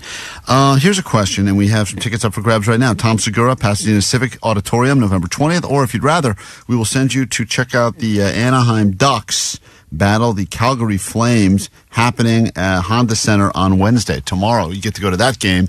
And all you got to do is join us for this conversation right now about terrible hotel stays. Hotel stays gone wrong that you've been a part of as a result of the finale of White Lotus, which was arguably a hotel stay gone wrong for many different families. And without spoiling anything, and I will give nothing away, unlike Allie, who is the queen of the spoils, that did not go great for guests of that hotel for a variety of reasons. But you think about places you've stayed over the years, and there's maybe not going to be necessarily the same exact thing that happened at White Lotus. That's why they didn't make a TV show about your stay. But there are things that happen that you would argue, if you think about the worst hotel experience you've had, it would be because of X, Y, or Z. For instance, I think when my wife was pregnant, we decided to go on one of those baby moons. Oh, I remember that. And we arrived at the hotel, and it had a beautiful big pool. And the whole reason we wanted the hotel is because we saw the picture online, and we saw this giant pool, and we said, man, just imagine sitting there and not having to move, and a person will bring you over fruit pieces or whatever your weird pregnancy cravings are. And as we walked down to the pool on the first day, they were putting up the crime scene tape to let everyone know that someone had diarrhea in the pool. Oh. And they had to shut it down for at least 24 hours to shock the pool. But the good news is that there was an adult pool we still could go to. And as we walked over to the adult pool, and we go, well, you know what, this is probably better, even though it's not as nice as the one we saw online. We can sit here by the adult pool. The same crime tape guy was like trailing us up there. And he was starting to put up the crime tape by the adult pool because someone had thrown up at the swim-up bar into the adult pool. So at the same exact time of our check-in, a child baby crapped in the big pool, shutting that down, and then an adult got overserved or whatever and threw up in the adult pool. Man, that's got to be the biggest party foul, to throw up at the swim-up bar. It was like unbelievable. So embarrassing. And so then you couldn't go in the water at all. No, the whole time you were there.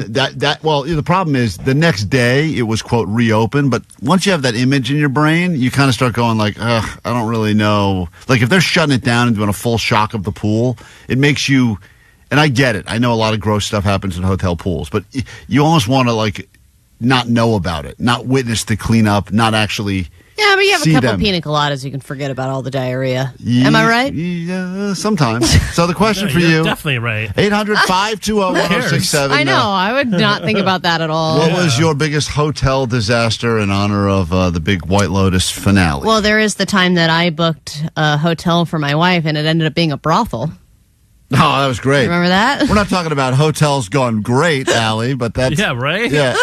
Allie did order the she booked her wife the cheapest hotel off the strip in Vegas. It was, and she said it was okay if I did a little bit off the strip, but she was going for a birthday party, kind of a milestone birthday for somebody in her family, and so I decided to help her out because she was going by herself, and she had a bunch of work leading up, and I was like, you know what, honey, don't worry about the hotel portion. I'll get it figured out. I found a hotel that was right around the corner from where the rest of her family was staying. I forget the name of the place, but it had a very luxurious sounding name, and it had some decent reviews, 3 to 4 stars out of 5 is good enough for me. And it was like $20 a night, and I was like, wow, what a deal, this is great. So I booked it.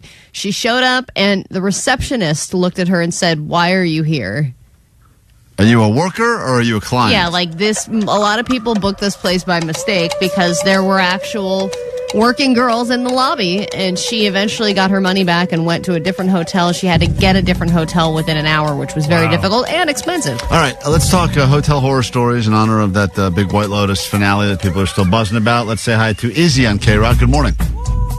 Good morning, guys. Yeah, so my hotel horror story is that me and my girlfriend stayed at a casino hotel, and so we were getting, at the end of the night, we were getting ready to go to bed, pulled down the covers, and the sheets underneath had a, like, brownish, reddish stain underneath. It was pretty big, so we kind of thought it was blood, kind of looked like blood and stuff, so we just basically, like, went down, told the lobby about it, but we didn't. They told us that we can get a free night and stuff like that, but we were like done with that. You can continue staying here for free. Yeah, don't worry. We're going to comp that night for the blood sheets. You don't know what it was. Maybe it was just ketchup. Klein, you eat in bed when you're at a hotel? Who doesn't? It's the greatest part of being at a hotel is a massive ketchup stain. Then your whole bed becomes a giant napkin because it's not your bed. So you just eat your wings and rub your hands right on the sheets and comforter, and next thing you know, the next people think it's blood. No wonder you're grossed out by other people. Yeah. Well, yeah, you should. Because you're assuming they're doing all the disgusting things you're doing in a hotel. Yes, because they are. I don't use my bed as a napkin. Everyone is gross when they're by themselves and they're not being watched. And you're gross. And you know that. And so understand that other people are gross like that, too. Even if you're not a, quote, gross person like Allie 24 hours. I'm not a gross person. Becca, hotel horror stories. Can anyone out hotel horror story of the White Lotus? What's up? Hi. Hello? Hi. Hi, my name's Becca. So we were staying at the Bonaventure for Pride 2 years ago. And it was my friend's first time doing some shrooms. So there were people that were very, very angry at us. About 4 o'clock in the morning, she would not stop laughing. We ended up getting escorted out of the hotel. Oh, yeah. Nowhere to go. Yeah, just because you were laughing too loudly? Very high. Right. There were notes on the door from other people that were staying on the same floor. I've received that before, the passive-aggressive notes from other people on the floor. But when you finally get escorted out... Yeah. You are a horrible hotel guest. But that was because Jerry was barking in the room, and we went out for a little bit. And I felt bad. I didn't realize he was a barker when no one... I always thought, he'll calm down eventually. But he barked, and there was like 4 different notes on the door. That would annoy the crap out of me. Yeah, they were like, your dog has not shut up for the last 2 hours, and you're a terrible person. And I felt bad. And you're like, my dog is a viral star. You shut your mouth. At the time, he wasn't. He was just some loser. Now he's a superstar. Felicia on KROQ, Hotel Horror Stories. What do you got for us? Okay, so I was 4 months pregnant, and we were moving back from Tennessee to California, and we stayed in this hotel room. First, we checked in, reeked of cigarette smoke, asked for a different room. They gave us another room. I woke up the next morning with pink eye. Oh, man. You should have stayed in the smoke room. That's something that our family pays extra for. Yeah, Allie likes the smoke room. Allie's mom gets mad when she goes in there. She's like, this doesn't smell like stale cigarettes. But I'll change that. Yeah. Sometimes, by the way, you go to a place, even though they claim it's a non-smoking room, and you can tell within 5 seconds of opening the door, this room has not only been smoked in recently, it's been smoked in for decades. Yes, exactly. It's so obvious. And including 5 minutes ago. All right, let's say hi to Brian. Brian? Hotel Horror Stories. What's up? So I was in my room at a DoubleTree out near Rancho Cordova, and 3 guys came to my door and kicked it in looking for drugs. Oh, man. They got the wrong room, or did you have their drugs? It was a previous person in the room. I guess they had to have the room aired out before they let anybody else stay in there. That's kind of freaky, right? You don't think about the person that stayed there right before you. You don't know what their deal is at all. They're on the run. Someone's looking for them. They kicked down this guy's door. He's just enjoying that nice chocolate chip cookie at check-in at the old DoubleTree. Oh, my God, I know. I love those chocolate chip cookies. That's my hotel horror story. One time I went to a DoubleTree. They said, we're out of cookies. I said, that's your whole thing. Well, what are we even doing here now? That's a terrible thing. I'm going to wipe my fingers extra on your bed now. What do you mean you're out of cookies? That's like, I saw a billboard off the freeway. That's your whole thing. That said, still come here for the cookie, then stay for the big night. But also, that would be tough to sleep in that room after that, after knowing that people have kind of come at you in that exact room for who you weren't, but the previous person was. Campbell, Hotel Horror Stories, White Lotus. They're the king of the hotel horror stories, but what happened to you? So I was staying in this hotel. In the lobby, there was this old steam engine with wheels on it. I was spinning one of the wheels, and it fell off, and about 400 to 500 pounds of iron landed on my leg. I had to have 3 people come lift it off. Oh, my God. It was like a hotel. It was like some vintage decoration they had that was incredibly heavy and authentic, and it fell on you? Yes, sir. Exactly that. What's the comp for that? What's the comp they give you for that? Well, nothing. I didn't want them to think I broke their giant steam engine. What? So I just kind of limped back to the hotel room. Oh, you're a moron. Dude, are you kidding? You could have got paid. They could have been payday. Should have called Sweet Jane. Give me the final word. Everyone's trying to out White Lotus the White Lotus with their own hotel horror stories this morning on KROQ. What happened to you? Ivan. Hey, Sweet Dibbits, everybody. Sweet Dibbits, what's up? So I stayed at this hotel, and upon checking in, my toilet had this giant turd in the toilet. Again, I think this is Klein. I may have left that there. Got to leave your mark for the next tenant. I'm sorry about that. Yeah, that's unacceptable, and that right there will ruin the experience. I flush in my own home. I don't flush in a hotel. No, why would you flush in a hotel? It's not your toilet, so what's the matter? Water. That's right. We got to take a quick break. Thank you, everyone. Vanessa, pick one of these fine people. So many stories we heard from, and hook them up with tickets. We'll be right back. More show on the way after this. KROQ. Everyone's probably doing some kind of drugs and something illegal. It can't be good. Klein Alley Show. Think of whatever cash you have on you right now and imagine.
show. Let's take a listen to what's going on in the world, and then we can get into a brand new hour of the show as we get you closer and closer to tickets for Coachella Weekend 1. We will send you for all 3 days, and all you got to do is successfully complete the Showchella quiz. Questions about the very show you're listening to right now, things that have happened since 6 o'clock this morning. But if you're just joining us, fear not. You could potentially get lucky enough and get some questions that only happened moving forward. So who knows what it will be. It'll happen just after 9 o'clock. Coachella in your future. But first, your news. Grab your Adderall. It's time for ADD News. When you buy a lottery ticket, you think to yourself, $2 is a small price to pay for just a glimmer of hope, even though it's a small glimmer. Now you have to think, is $5 a worth it price to pay for that glimmer of hope? It was big news. That sentence was terrible. All right, well, let's pull that. You get what I'm saying. You talk about dreaming. Is $5. Is $5 a glimmer to glimmer? That's good stuff right there. I don't know. $5 worth it for that same glimmer. $5 worth that I'm sentence. trying to be poetic here. I can't wait till Omar pulls that clip and we get to listen to it over and over again. It'll be the best $5. Don't die, open them to ties. That's the new Don't Die, Open Them Ties. That is, you have a way with words. Pay them fives. That's right. So it was a big... Verify his identity and... What? Whatever. Why don't you take that $5 and buy a book? That's what you should do, Allie. We're going to do a moment with Allie now. Oh, man, there's no shortage. So, obviously, it was a big deal when Mega Millions announced that they were increasing the ticket price. They were more than doubling it, and now today is the first day for that $5. Tuesday drawing... Jesus, no, Tuesday's drawing.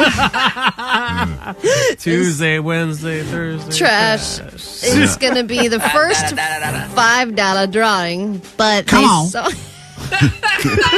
Out with it already. Let's go.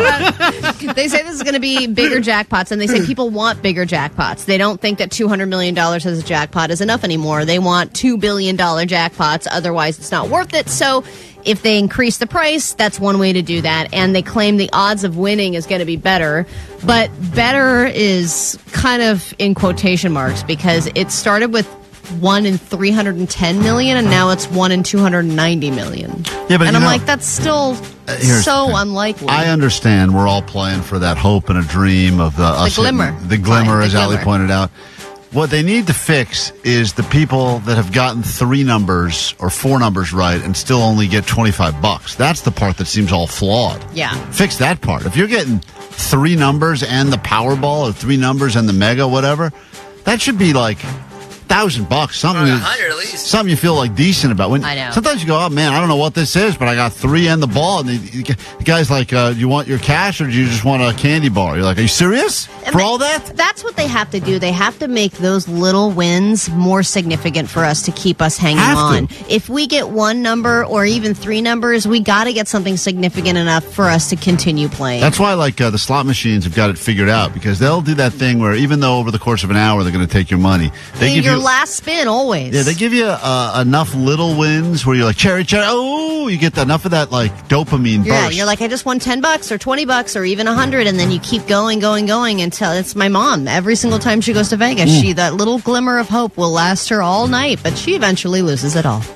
All right, so let's talk about White Lotus. I know everyone's still talking about it. The season finale had 6.2 million people watching. It was a 30% increase from last season's finale, which set a record for the show, and it proved that edging might annoy the crap out of you, but at the same time, it totally works. And anyone who is annoyed by how slow the show is can answer to creator Mike White, who said, if you don't like it, get out of my bed. He also revealed that there was a scene that was deleted from the finale where the daughter of that Duke family has sex with Zion, that spa woman's son.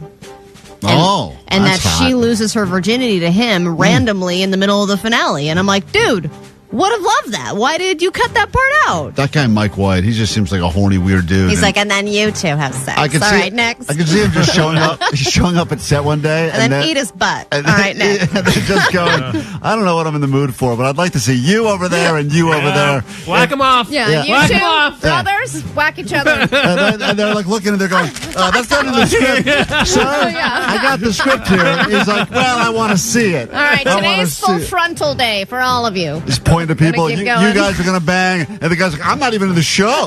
I'm just a cinematographer. I'm just a key grip, all right? Hey guys, I'm a podcast listener, and I listen to you guys every single day. Right when I get off of work, get in my car, I listen to you guys. But Allie, I love you, but stop freaking spoiling. Yeah, Allie spoiled White Lotus for a lot of people yesterday. Avoid Allie's Instagram like the plague. Yeah, speaking of that, What a Amy Lou spoiler. Wood would like to let everybody know to please stop effing talking about her teeth. The show's over. It's over. She said, it's cool. Now I want to stop effing talking about it. Can I talk about my character? Why am I talking about my gnashes? It's like I'm just a pair of teeth. Her teeth are going to win Best Supporting Actress, I think, for that whole show. Two of them or just the one? Just the one, the front one. She said it's great because people feel more confident about their imperfections, but it does feel weird that the thing I got bullied for is now the thing that everyone's like, woohoo! It's the thing that continues to still define me. Look, I think it's great because I'm sure a lot of people told her when she said she wanted to be an actress, they're like, yeah, well, why don't you get your grill fixed With first? damn teeth? Right. She got told that by everyone. You could play a horse maybe in something, but the reality is she went on to be the star of the show, so good for her. Of course. And then finally, I know we say it every single year, that this allergy season is going to be the worst one yet. And this year, they really mean it. Allergies are getting worse, and they're lasting longer. They're starting earlier. They're lingering longer. Cities are now already breaking their pollen record count compared to last year. And they say that one of the contributing factors is that we don't have morning frost as much because of global warming. And I guess the trees and the plants freak out and produce more pollen because they don't know how to react to there not being frost in the morning. That actress from White Lotus is on our phone now. Unbelievable. She's upset with you. Go ahead. Okay, you son of a bitch. Stop talking about my gnashes. We gotta take. Now let's get into a brand new hour of the show. Let's do that. Klein Alley Show. 106.7 KROQ FM in HD Pasadena, Los Angeles, Orange County. This is the world famous KROQ. Good morning and welcome back to KROQ. Hey, perhaps you've been on spring break or maybe haven't been paying attention. There's been some exciting new changes around here.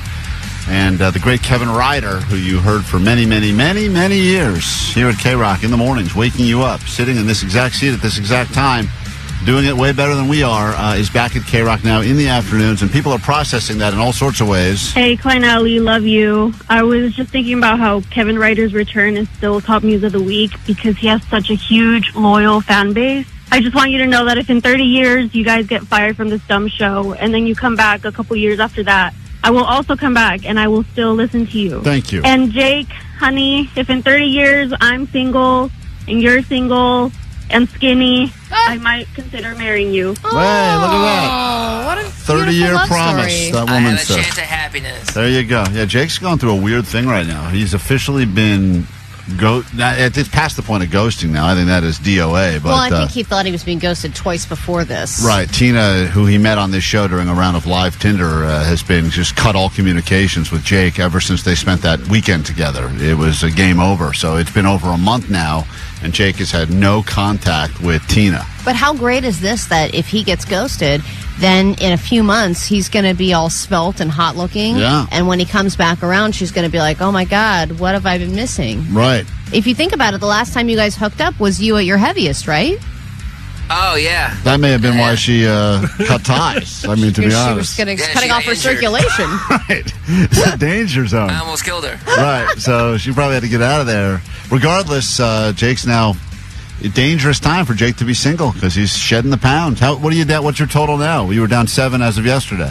I'm still about the same. I'm about down 7 again. Well, if you keep losing that weight in 30 years, you got a woman on the goal line that wants to do you. So get ready for that. Oh man, fingers crossed. We got a big hour of the show to get into, including Clickbait, and Vanessa took a shot with some AI dating. So we'll get to that and much more. Also, Allie's about to set out on an adventure that's probably going to kill her. She thinks it's going to be fun, but we have proof to let you know the opposite will most likely happen, and we will share that with you all and ruin her hopes and dreams next right here on KROQ.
Any sort of sun, relaxation, all of that seems fun. That seems like the type of thing. If I'm going to take a week off, if I'm going to go ahead and do some R&R, there must be the smell of coconut. There must be drinks that are served inside of the coconut or something like that.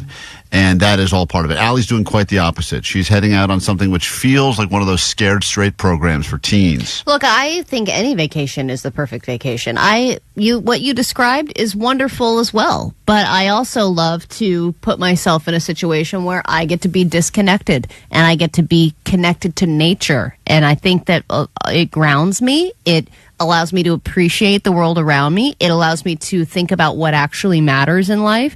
You can see stars in the Grand Canyon that you didn't even know existed. I mean, it's supposed to be one of the best places in the whole world to see the night sky. And I'm going to be grand rapiding through the Grand Canyon for a full week. I'm going to be camping out in the sticks. I'm going to be fending for myself. I mean, yeah, there's a part of a tour that kind of provides all the tent and the sleeping equipment and all that stuff. But it's going to be a totally disconnected experience. I'm going to have to poop in a can, and I'm not going to have any cell service for a full week. Is that the whole reason you're doing this thing? So you finally have an excuse why you've been pooping in a can for all these years? I have not been pooping in a can for all these years. Oh. Is that what you thought about me? Well, it's for a lot of people. So you just assume? You always said I'm going to the can. We thought, literally. I'm going actually to a can. Seems like for a lot of people, that's Allie's Grand Canyon. It's her can. Ew. A lot of people, that would be the deal breaker. Even if they thought, the whitewater rafting looks nice and the camping under the stars looks nice, when they finally got to the poop can, they would go, you know what, this is not the trip for me. You, on the other hand, go, no problem. You don't think about it. And I got excited over the weekend and yesterday, too. I was kind of getting ready with some wilderness/survival movies because I just wanted to get myself excited about being out in the remote areas, and so I watched Wild, that story about that Reese Witherspoon when she goes through the Pacific Crest Trail, and then I also watched Everest, which was kind of a mistake because a lot of people die in that movie. Yep. They sure do. But it was exciting. I just want to feel the wind on my face. I want to feel like I'm out there and really in it. I want to get all dirty, and I want to come back feeling like I was living in the woods. You want to feel the wind in your face? Drive down the 10 freeway with your windows down. No, it's not the same. That's what smog. I want to smell the mountain air, or at least the desert air. We were just up in Big Bear last weekend. I know. The mountain air was great. That's perfect for you because you want to spend like 45 minutes in nature. In the nature and then back to the city. You didn't go camping or anything when you were younger? You didn't do anything naturey? A couple of times. And I grew up doing that. And then, you spend a lot of time afterwards trying to figure out what bit you and what caused the rash. And but I'm saying this I don't have to worry about makeup. I don't have to worry about showering. I don't have to worry about all the little dumb things in life. But Allie, you got that now? She doesn't. I do. She's talking about now. She's not even talking about the trip. I'm washed and ready. I've got my backpack I think that's the other thing is you've decided to go to a place where everyone will be kind of equally stank. Yeah, and you're in a big open area where you won't be locked in a car with them. Like I understand the theory is you go to a nice hotel, you're sitting by the pool, you start feeling judged. Oh man, there's a lot of attractive people here, and I'm sitting here. I got to hide my shame under this towel. You go out there, you got leeches on you. You're taking dumps in the can and bathing in the river. You're going to be like, hey, these are my people, baby. 310 said, I can see a lot of stars with my Starlinks app. Yeah, it's a great app. Enjoy, Allie. Love it. You don't really need to be in there. 208 hot take. I'm actually with Allie. This rafting trip sounds awesome. Well, does it sound awesome when you hear about all these stories? On Monday morning at 10:30, crews say they recovered a pair of stranded hikers that had been there since the day before. We spoke with one of those hikers to learn about their horrifying incident. So these were all people that went out on an adventure like you're going on. Oh, just got to escape for a little bit and unplug. This is, we're stuck on cliff. The trail collapsed beneath us. Oh, man. The trail collapsed beneath them. There's no way to get down. It was really a heart-wrenching moment. I was sitting there like, am I going to die today? I swore that this was going to be the last of me. So you got that to look forward to. You know what? It makes you consider your mortality and be lucky for the things that you have. See, he didn't have even a place to walk, and now he does. Yeah, and then there's this story. Here now, the 13-year-old who survived a nearly 100-foot fall at the Grand Canyon. Oh, oopsie. This is one of the things you're doing, right? I am going to the Grand, but I'm going into the Grand Canyon at the bottom where there's nowhere to fall. Oh, you'll find a place. If anyone can find a place to fall in the Grand Canyon, you know what will happen to my dumbass is I'll get injured before I even get there. I could see you doing that. Like when you go to get on the plane or whatever. Because the other thing about this trip, which I find real questionable, is you're El Cheapo. Everyone knows that you as El Cheapo. So it sounds like, if El Cheapo's trying to take a vacation, of course she's going to sleep under the stars, because that's another way of saying not paying for a hotel, sleeping for free. But you say it fancy, like I'm sleeping under the stars. A few more homeless people around here start talking about sleeping under the stars. All of a sudden it sounds pretty nice. This is not, from what I've heard, this is not a cheap trip. In fact, sounds to me like it's almost more expensive than a actual nice trip at a nice hotel. No, it's not more. If you were going to go on a European vacation or something, it'd be way more expensive to do that. It is expensive because it's all a big guided tour where they curate everything day by day. They've got all your mileage planned out. They pack your stuff on the raft for you. They set up your tent. You've got a sleeping bag. Do you have to hunt what you eat? They cook for you. You have to hunt it and catch what you eat? No. I don't think there's anything to really hunt out there. Well, I was going to say, this is like nature's Ozempic. You just get to go in there and be like, we couldn't find anything in the Grand Canyon. All right, well, night. I guess we're not eating again. But the funny thing is for the last few weeks behind the scenes here, you've been having to decide, because you can only bring with you what you can carry with you. There's no luggage. I have a 20-pound limit, yeah. So 20-pound limit. I had a very specific packing list that I packed and then repacked, and then I had to weigh it. So I had to weigh myself a lot and then weigh myself with the bag. Yeah. And Is everyone bringing bags that big? You got to see this bag on not that big. YouTube right now. That's like a major hiking backpack. Hold on, you're looking at Allie still. Hold on, there's the bag. Look at that. I got to post the video because Vanessa tried this on and she almost fell over. Oh, I'm sure it would tip her right over. It's as big as she is. That's hilarious. And then afterwards she was winded. She was like, well, that was fun. Yeah. This thing is massive. Well, you got to lug that thing around? No. Oh. I lug for a little bit, but then they just put it on the raft. You don't have a Sherpa, though. I mean, you got to carry your own stuff. Sherpa. Carry this. It's how many rafts you guys got? That takes up the whole raft. It does not. It's a big raft. And there's 11 other people on it. I feel like everyone else is going to be a real outdoors person, going to probably wear the clothes on their back, and that's it. That's not true. That thing is mad. Is that the raft, Allie, or is that your bag? What is that thing? I've got everything. I've got my inflatable pillow. Allie's going to win Lesbian of the Year with this thing. This is to hang my laundry, so I've got a little rope to hang my laundry. Is that a sex toy? No, I've got my little binocs. Oh, to peep on other tents? So I can peep. Of course. And I've got my inflatable pillow, so this is going to be my pillow every night. That sounds terrible. Allie's unpacking I did bring a razor, guys. Oh, God. I'm going to shave at least once. Is that for your wrists? That's what you should. Well, the first weekend of the Coachella Music and Arts Festival kicks off this weekend. Will bring hundreds of thousands of visitors. Lady Gaga, Travis Scott, Green Day, and Post Malone. People are on their way into the Coachella Music Festival. All right, I want to see everybody jumping up and down. You ready? Welcome to KROQ's Countdown to Coachella. This weekend and next weekend. Empire Polo Club in Neo. Listen at 9 a.m. and 5 p.m. to find out how you can win 3-day passes to Coachella. Courtesy of Golden Voice. This is your last chance. Weekday, Post Malone, Lady Gaga, The Prodigy, Jimmy Eat World, Joe, The Beaches, Lola Young, Just Added, Weezer, and more.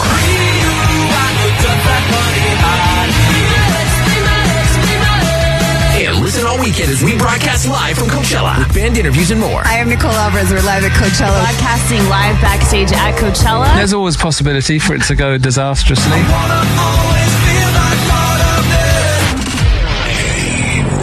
Driven by Mike Thompson RV. Don't miss a moment. Go RVing. This is very exciting. One of our favorite pizza places.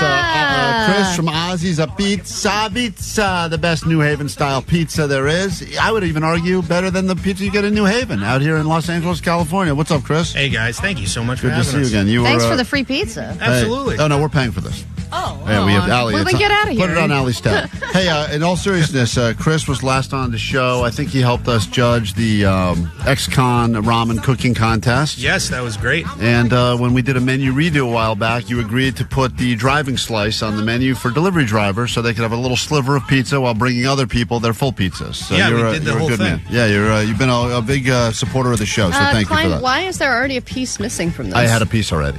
What the hell?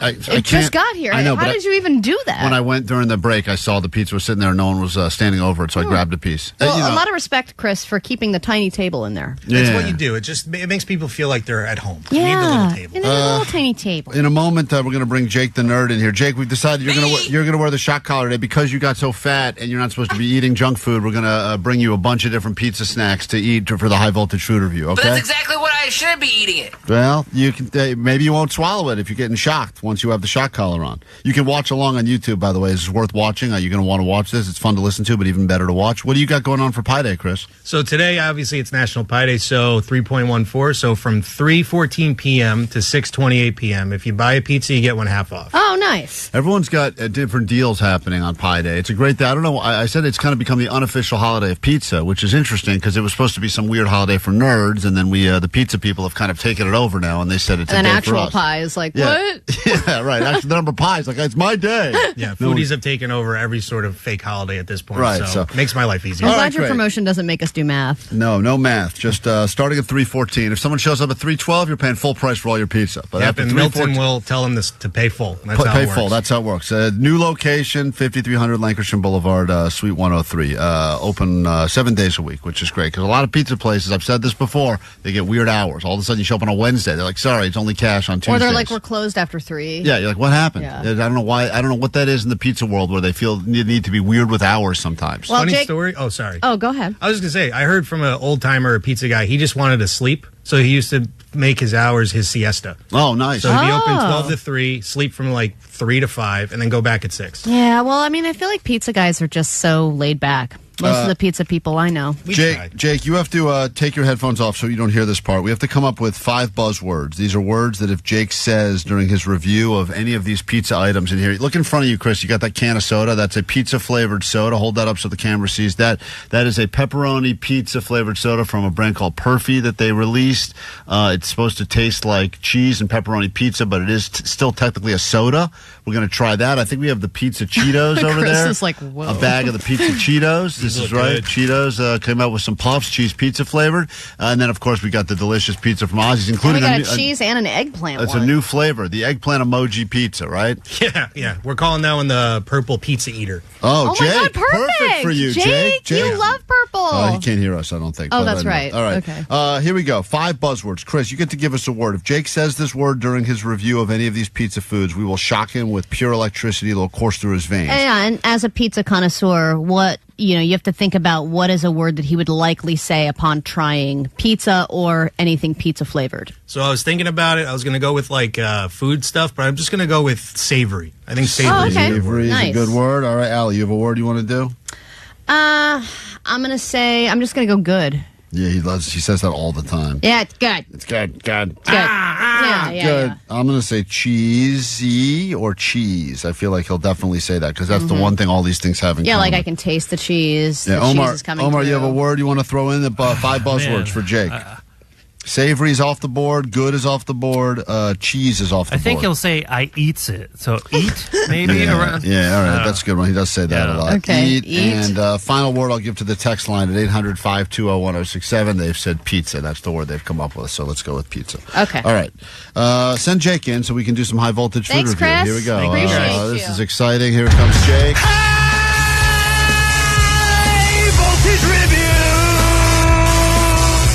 Jake. Chris, don't hurt yourself. Jake, watch in the window. We don't want you to get... Jake shakes a lot when he gets the high voltage food review on. Turns into shaky Jakey. All right, Jake, are you ready for this? No, I'm not. But you get to eat all this great food, dude. Come on, I'm still you not eat ready. it. You're still putting the shock collar on. Allie's got the remote. You can Allie- adjust the collar if it's too small. Yeah, we probably have to get an extender, like a seatbelt extender on the airplanes for Jake's collar. Seatbelt. Fit around his neck. Hold on. You can't even get it on. He's in a choking, so he's got it all Oh, man. It's crazy that we put the shock Okay. You're good. What's wrong? The prongs are in your neck? Yeah. All right. Do you want the honors? No, I don't want to hit it. Yeah, you can hit it. It's too cruel when I do it. But why don't you give Jake... Okay, it works. Was that a practice one? Well, obviously, it was a practice one. Did I say anything? Was it a practice one? All right. Did I say it? I didn't know what I happened. didn't start the goddamn review yet. I thought you were having a hunger pain. I didn't know what that was. And you just yelled. Okay, well, stop. You don't have to test it anymore. Why don't you test it again? All right, Jake, you have a lot of foods in front of you, all pizza-themed foods. Which one would you like to start with? We have your 5 None. Oh, come on. You love free food, Jake. The Ozzy's Pizza. He's got a special... I want to start with... He's got a special purple pizza just for you, eggplant. I want to start with the purple pizza. Okay. Whenever you're ready, Omar, if we got any classical music to set the tone, Jake is doing this. You can watch along on YouTube right now. He's grabbing a slice from Ozzy's. Make sure you touch all the other ones. Well done. Yeah, please don't touch any of the other pieces. I'm going to eat that later. Do I get to take all these home then? No, you get to take some stuff home. But let's get to the official review. The box is not... All right. The shock collar is on. Jake the Nerd is doing... This is a Pi Day special high-voltage food review. Mm-hmm. He's going to go ahead and do some speed reviews because we have a lot of food. Whenever you are Can't ready, wait. Hurry up. Start the timer. He's so hungry. He almost swallowed that whole piece. Jake is eating now. Need the review whenever you're ready. Let's see. What words would you not pick? No, that's not how you do a review. Come on, Jake. Jake, just review Be the real. pizza. I think it's super good. Ow! It's cheesy.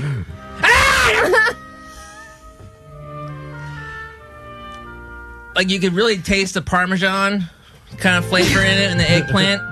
Okay. And I like it. It was close enough. Yeah, it was close. That one wasn't really one of his words. We're not. You go move on to the next item. It's good though. Jake is now cracking the can of this. This is the pizza soda. This is called it's soda that's supposed to taste like pizza.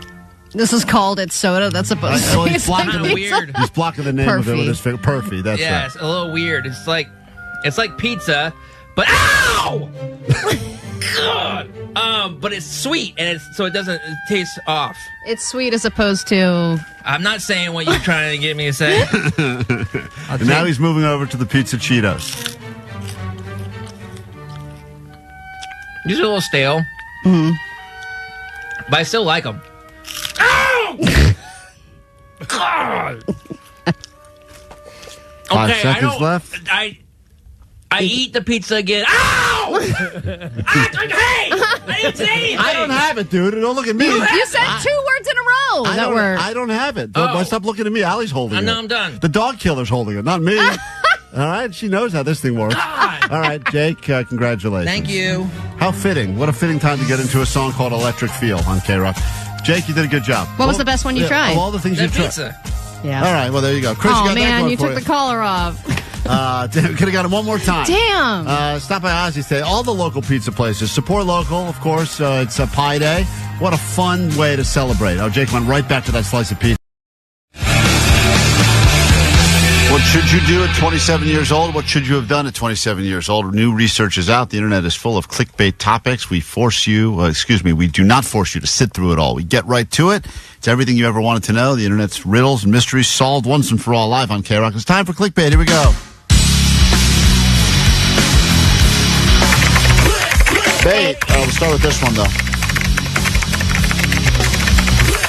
They just found out, and this is according to experts and researchers, after looking at the way that men and women process images that they see, and they found that men are over 10 times more distracted by images of what than women. Women can see images of this all day and not even be fazed, but men 10 times more distracted by images of what than women. And this doesn't necessarily matter if you are gay, straight, young, old. They looked at a whole swab of people, and they found that it's just something about being guys that you are 10 times more distracted by images of what over females. I think that when you see images of animals, the first thing you think about is how do they have sex?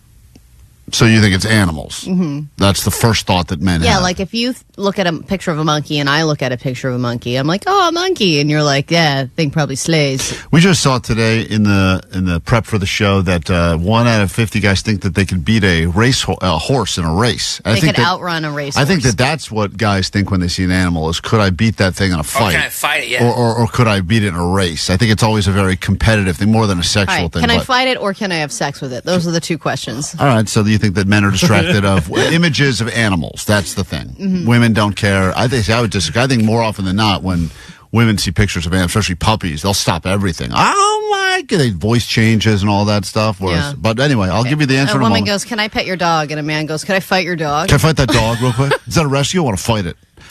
Jake, what do you think? Men are 10 times more distracted of images of what than women? I'm going to guess food. That sounds wow. Can I have sex with it? I'd love to have sex with that food. That sounds great. I want to fight that food. All right, Omar, what is it? The images of what that are 10 times more distracting to men than women? And I don't know why they needed research to figure this out, but they did, and they have an answer. I mean, I hate to point out the obvious, but I'm going to go with sweet knockers.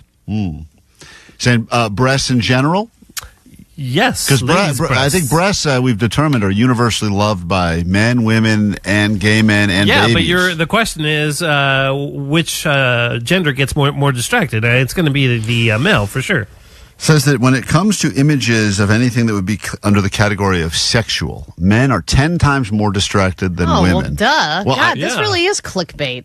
Of course, I was like, clickbait. It can't be this obvious answer. But what they found that was surprising in the research was how much more guys are distracted, as it pertains especially to advertisements and things like that, where women would look at the image and not think even of like a guy would look at the thing and he wouldn't even know what the product was for, but he would be like a couple of hot girls in bikinis.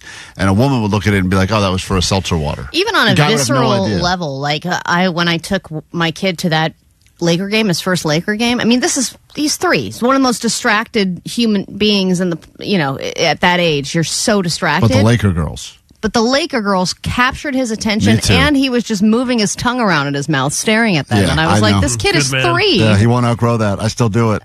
I can't sit that close to the court. We went to a birthday party, and there was Elphaba and Glinda showed up. Guess which one he was the most interested in? Wow. The one that had sweet cleave. Yeah, I know. Nice. That's what he was like, I want a picture. She's pretty. Yeah. I was like, whoa. He's not wrong.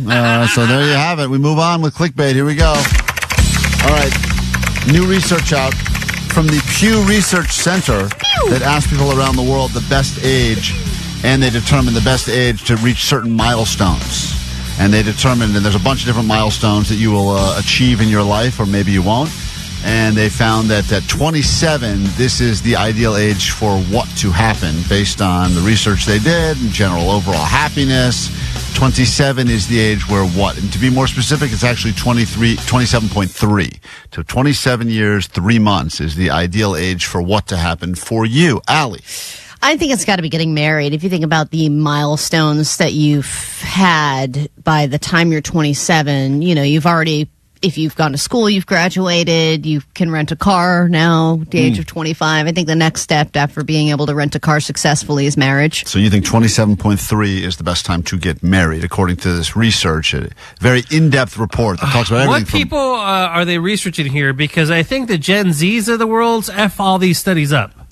Yeah, well, I mean, it changes. It definitely, the numbers have changed quite a bit, but they looked at everything, and I'm not talking about milestones, I'm talking about everything. For instance, I'll give you this one for free, but they decided that the appropriate or perfect age to retire is 61.3 years old is when that is. Well, yeah, if they're going to ask people, when do you want to retire? No, but they also researched people that have retired, some that retired too late, some that retired too early, and they figured out that is where you get the best of the best. So because 10 years ago, I would have said, Allie, that's a great guess, marriage, but now people aren't even having sex. Like they don't even want relationships. Yeah, they just want to be on their phones all the time. Yep. Yeah, even as like the 27-year-old Gen Z male on your guys' show, I would not even got that first answer that you guys said with Omar said boobs. Yeah, what would you have guessed? I literally was thinking of like me or LeBron James or something. Yeah, that's right. It's a good guess right there. Meat or LeBron James?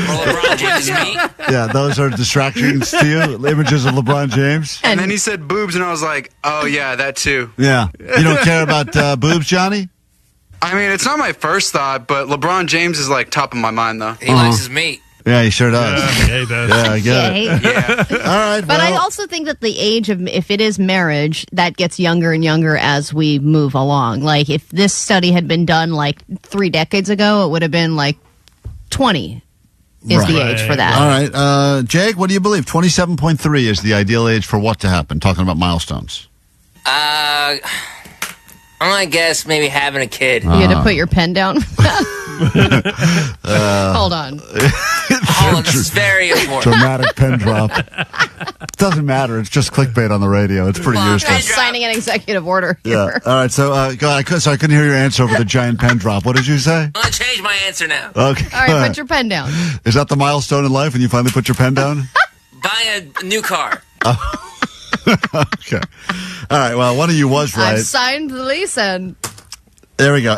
They say the ideal age for marriage is actually 26.5. Oh. The ideal age to retire is 61.3, as I said, and 27.3 is the ideal age if you plan on having a child. Damn. So Jake had it, and then he steered himself right out of the right answer there. So His there you pen go. wrote him right off. All right, we'll give you one final clickbait.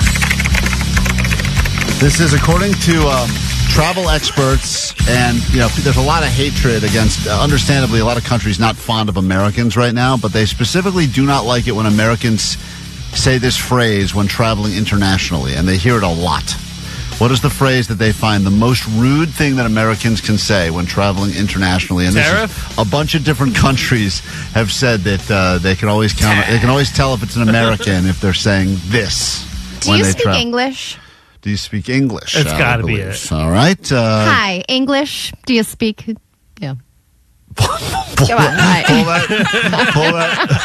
that. Please pull that clip of Allie that we can use with everyone who calls us on the show. English.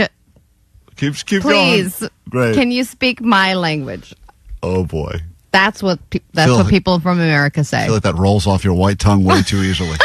Jake, what is the answer according to other countries? Boy, do they hate it when Americans use this phrase while traveling. I think it's close to that. I think it's going to be like, I'm American, with that Karen voice, like they're asking for a manager. Mm-hmm. All right, Omar Khan. I think Jake's right. I think it's, I'm from America. I'm from America. Like that holds any weight in that country. I know, yeah. It's like it's some sort of weird privilege that they think like, they have. I'm here. No one is. I no one have is traveled. right. The phrase. No one's right? The phrase they hate the most, which is in the right wheelhouse but different, is they ask for how much is this in real money. In real money? Yeah. What kind of dumbasses? They don't understand what it costs, so they say like, "Okay, I get it. I get what you're doing here with this whole Euro Yen thing, but what is this What's in the real money? In real money? Oh my God, that's even worse. So they really don't like that. Hey, Vanessa tried to date an AI robot, and we'll listen to that exchange next on KROQ.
Romantic. It's KROQ. We are Klein Alley Show. And if you've been listening to this morning's show, good news for you. All of that listening will pay off with Coachella tickets coming up very soon. You get to weekend one. All the fun just after 9 o'clock for another Showchella quiz. Everything we've done on the show today could be the answer to the questions we're asking. And all you got to do is keep listening for just a little bit longer. And hopefully, just hopefully, it results in Coachella tickets for you.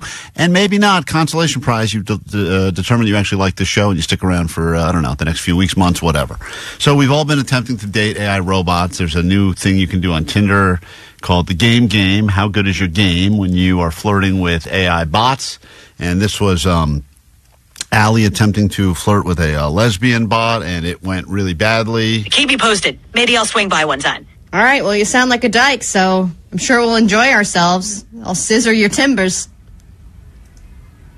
I'm here to keep our chat respectful and friendly. If you'd like to keep talking about music, events, or anything fun, let's do it. So she basically shut Allie down real quick because Allie went a little too aggressive with the flirting. And then yesterday I was talking to a woman. They set up the scenario, and I was talking to a woman at a North Carolina restaurant, and our conversation got real exciting. What's one treat you always enjoy? Butt stuff? Butterscotch? You say, that's a sweet choice. So, her and I had great chemistry, clearly. And Vanessa, who is single and constantly on the prowl. The one who is having these conversations more than either of us. I mean, we're way out of the game. Right. I think she would be doing great here. So here is Vanessa. And what was the scenario they gave you, Vanessa, when you signed up for the interactive dating? Like he was in a market, I believe. Q? Oh, no, the guy was in a market. Okay, you met a man at a market. Uh-huh. What type of market? Like a grocery store? Like a flea. A flea. Like a flea. A flea market. A flea market. Okay. This is the... Jesus Christ. This is the conversation. I bet you he probably thought he was talking to a bot. I probably got confused. He's like, I'm getting scammed. This is Vanessa and her attempt. We want to see which one of us spits the best game. And this is Vanessa flirting with the man that she met at the flea market. He's virtual. She's real, but the conversation's happening in real time. Hey there. See that booth over there? Those handcrafted earrings caught my eye. Beautiful craftsmanship. What kind of DIY projects are you into? That's your opening line? What are you saying? Ew. Is that sex voice? I don't know what that is. That was my tired voice. Oh, that's your tired voice. Sounds like you're trying to flirt with him. You're you're like nagging him a little bit. But okay, anyway, he takes the bait. I was just admiring the craftsmanship of those earrings. He sounds like he's hurt by that. Like, it sounds like he's just trying to sell her some earrings. Is this his booth? I think it's just his booth. Yeah. That's your opening line? What are you saying? I was just admiring. He gives her like the I'm saying I work here. Do you want the stupid earrings or not? Yeah, Venmo or Zelle is what I'm saying, bitch. I was just admiring the craftsmanship of those earrings. I'm really into DIY projects myself. Building, painting, you name it. What's your favorite kind of project? I really like to, I'm currently working on learning how to crochet. I like to color. But basically that's it. Crochet sounds relaxing. He's already cutting her off. That's enough, sweetie. That's just the woman's real wording. But basically that's it. Crochet sounds relaxing and fun. Coloring, too. Great ways to unwind. This guy's just trying to sleep with her. Yeah, but I love crocheting also. Right. I could just imagine me being out with someone that's talking about their love of crocheting and the amount of follow-ups I'd have to ask where all I'm thinking about the whole time is how much do I have to hear about crocheting before we're banging. What's your have you favorite made loop? anything cool recently? Oh, God. Have you made it? But by the way, this is exactly what a guy would do. Girl starts talking about crocheting. Tell me more. Yeah. No, I can only basically just make one long braid, but it's not a braid, a long crochet braid. That's awesome. You are fascinating. Why don't we take this out of here? It's the definition, not awesome. I can literally do nothing except pull the string a really long distance. It's a braid, but it's also not a braid. That's awesome. Awesome. That is awesome. Man, that guy needs it bad. A long crochet braid shows patience and skill. It shows patience and skill. Man, this guy's good. This guy's going to win this whole game. Yeah, thing. he should get laid. Each piece gets better with practice. What's your next crochet project going to be? Oh, my God. I'm thinking of quitting. That's also awesome. Quitting is awesome. But yeah, I have no project in mind. Hey, don't give up just yet. Sometimes taking a little break and finding some inspiration can help. You might discover a new craft or pick up crocheting again when the time feels right. Thank you. That is so sweet. What about you? What do you like to do? Oh, conversation's turning. Okay, She's it's already getting flirty. She's already chatted longer than either of us, Sally. You know, both of us got cut off by the music after about a minute. She's already now minute 20, and she's still talking with this guy. Right. Well, we were focusing on trying to pick up the other person, and she's just talking about She's herself. just having a boring conversation about crocheting. I enjoy diving into DIY projects, especially those that involve woodwork or restoring old furniture. Oh, hipster hot. You think he's not gay?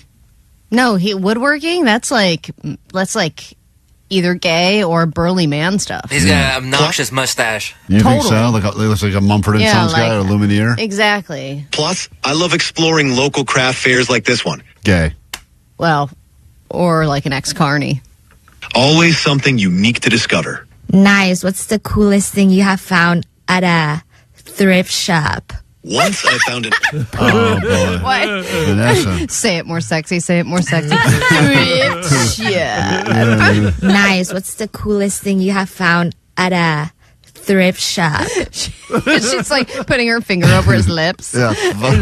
Thrift shop. By the way, if you listen closely, my theory is this guy, even though he's a bot, I think he's gay. He breaks into gay voice. Now listen to this. Once I found an old wooden... You hear that? All of a sudden, the guy, he's talking, he can't fight it. Hold on, it's Alan, my husband. Hi. Anyway, see ya. Vanessa thinks she's flirting with this bot. The guy's clearly, he's into restoration of old furniture. And then just when maybe he's just hipster hot. He goes, what? Listen to this. Thrift shop. Once I found an old wooden chest, beautifully carved. It was a and man's nearly chest. antique. Covered in hair. It had so much character. Gave it a fresh coat of polish. I bet you did. Bet you lacquered that chest right No up. wonder he was interested in the crocheting. And it looked amazing. Perfect blend of history and craftsmanship. Cool. Have you ever found out? That's it. Just cool. Men love confidence. Vanessa, what happened? You seem all tongue-tied. You know this. What am I going to say? Awesome, dude. Were you getting nervous talking, even though it's just a AI bot? You felt kind of like you're nervous, right? I mean, it felt like there were real stakes there. I wasn't nervous. You sound I just didn't know nervous. what to say.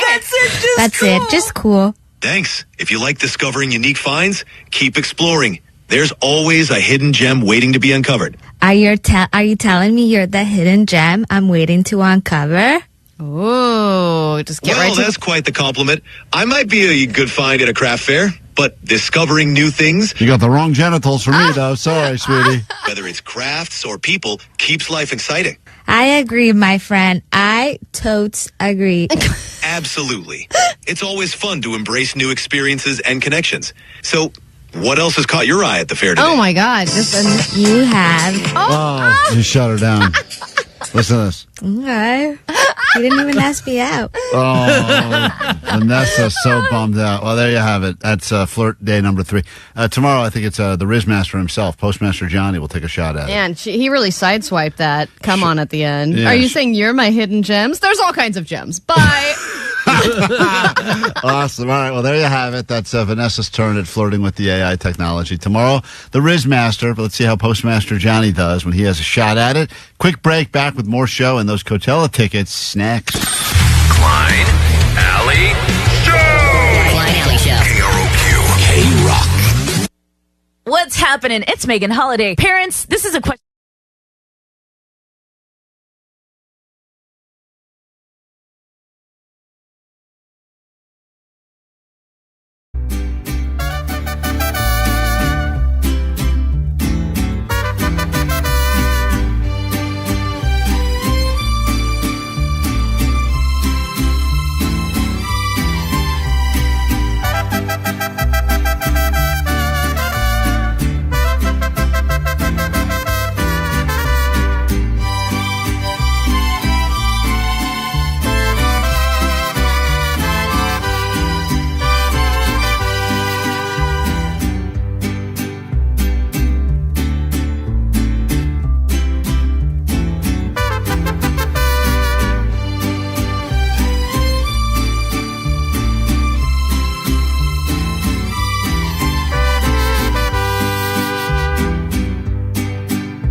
K-Rock, we are Klein Alley Show, getting closer and closer to your Coachella tickets. Weekend 1 sends you to the desert. You can win them with us if you want to take part in the Showchella quiz, which will be starting just after 9 o'clock.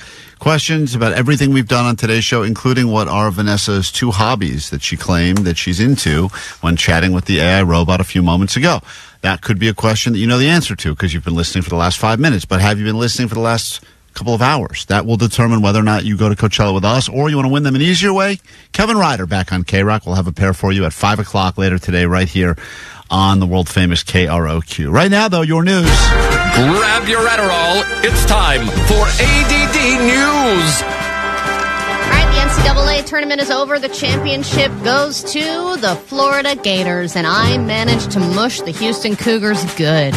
I, at the last second, decided that they should probably win, and they had some amazing games throughout March Madness, including a big win over Duke in the final seconds, and then they dominated the game last night. They had a 12-point lead in the second half, and they managed to blow it all and had 4 turnovers, ending in a 2-point loss. Yeah, sloppy, it completely asked the bed. Yeah, here's some sound of that. Give it up. Cryer, 6 seconds, 5 seconds, sharp. He walked. He can't touch it. He can't. 1 second. And it's over. Florida is back on top of the college basketball world. Championship madness. It's a great day to be a Gator. Great day to be a Gator, kids. Great day to be a Gator. So I there you think go. they should have bands like that at every game in the NBA. It's great. It's so much fun. It's got to be hard if you're playing. I'm not saying one of those easy instruments like cymbals, but if you're playing one of the real instruments where you got to go through all that emotion of the win happening seconds ago and then immediately have your trombone up to your mouth ready to go. That's incredible. Really impressive. I mean, I know those guys aren't getting laid, but it's still incredible that they're able to do all that. I think about that all the time. You're like, that NCAA tournament? I was there. I was playing the flute. I'm jealous of those guys. I really am. Does that sound like Allie? There she is. That's what my wife sounds like when she plays it. Available. She's trying to play a whole new world. Put Allie courtside of the Laker game. You can have that at every home game. I would love for my wife to play at all of those games. And they, I guess, cried a lot. I don't know. I didn't really watch. I actually didn't even watch 1 minute of the game, and then I just saw Jake texted and said I lost. You were looking so good because the bet we had was that for some reason I didn't really care. I just thought Florida would win, and you didn't. I don't think really cared either. But you thought Houston would win, and the loser has to shoot and post a panty haul video, which, according to Omar, who's an expert at watching panty haul videos, means that we have to try on multiple different. Well, I don't because I won, but you have to try on multiple different pairs of panties. But I like the angle Allie's going to go with. Yeah, granny, I'm going full granny. All granny varieties. Send me your grannies. And she will try on the different underwear. And how does it work in the videos, Omar, since you're the expert? They just try them on and then they spin for the camera? Them on, and, I mean, it's very salacious the way they do it. Yeah, it's a Do they try on the used ones first or after the new ones? A little of both. It all depends. Everybody's different. Yeah, Allie could do like a full-on dollar store panty haul video. I mean, there's a million ways you could play it. Costco panty haul, Walmart panty haul. After your trip, you better believe we'll be demanding that. Okay, can't wait to come back. American adults may be watching White Lotus, but every teenage boy in America is watching the Minecraft movie. It grossed $165 million, over $300 million worldwide in its first weekend, and it's the 3rd biggest opening for a Warner Brothers movie ever, and it's the biggest open for a movie about a video game ever. Whether the movie is good or not does not matter, but now some theaters are having to warn people about the crazy disruptive behavior that's happening at a lot of these screenings. I fully admit I have not played 1 second of Minecraft, so I don't know anything about it, but apparently there's a point in the movie where Jack Black yells chicken jockey, and that sends everybody into a complete frenzy. Here's a video that was put up on X, I believe. Chicken jockey!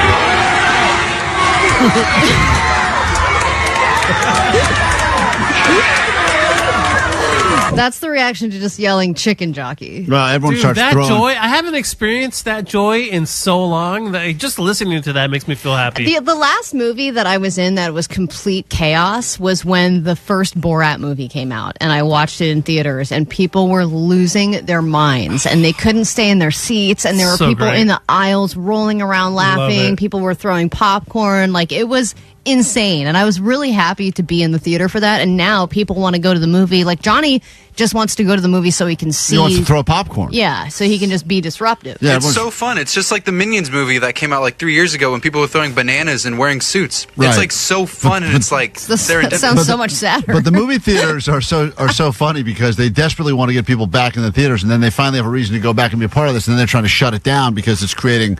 Apparently, all this cleanup they have to do now. They have to push showings because they got to clean up from the previous view. Play that clip again, Ellie. This is what happened. I mean, it's chaos. Chicken Championship madness! It's a great day to be a gator! The band starts playing. National title! Very exciting. It's unbelievable. They love that chicken I'd love for the jockey band stuff. to play, too, during the movie. Amazing. All right, and then finally, Kurt Cobain memorabilia will always be valuable. And now the iconic white smashed Fender Stratocaster, a piece of Nirvana history, is about to hit the auction block. And it is going to start off with the highest bidder. The bidding will start at a cool $30,000, but they imagine that this will probably go for well over that. And one of the last things that sold was his blue 1969 Fender Mustang, and that went for $4.5 million. Whew. All right, well, start your bidding. Buy a bunch of cool merch. And if you buy a destroyed guitar, cooler. It's cooler. Way cooler than just having a regular intact guitar. You don't want that. We get into a brand new hour of the show. This hour will be complete with your tickets to Coachella, and it all starts right now. Klein Alley Show. 106.7 KROQ FM in HD Pasadena, Los Angeles, Orange County. This is the world famous KROQ. All right, good morning. Just after 9 o'clock here on the world famous KROQ. We are Klein Alley Show. This hour could be the greatest hour of your life if you're looking to go to the desert. Want some Coachella tickets, but are not in one of the bands, not currently dating one of the bands, or do not have an extra couple hundreds of dollars floating around right now, we'd love to give you some weekend 3-day passes to Coachella. And all you have to do is call us if you've been paying attention to this show for the past, 3 hours and 4 minutes. It could be worth Coachella tickets for you right now with the return of Showchella. All questions that were answered at some point during today's show. And if you are just hearing this for the very first time right now and you're saying, man, I didn't know.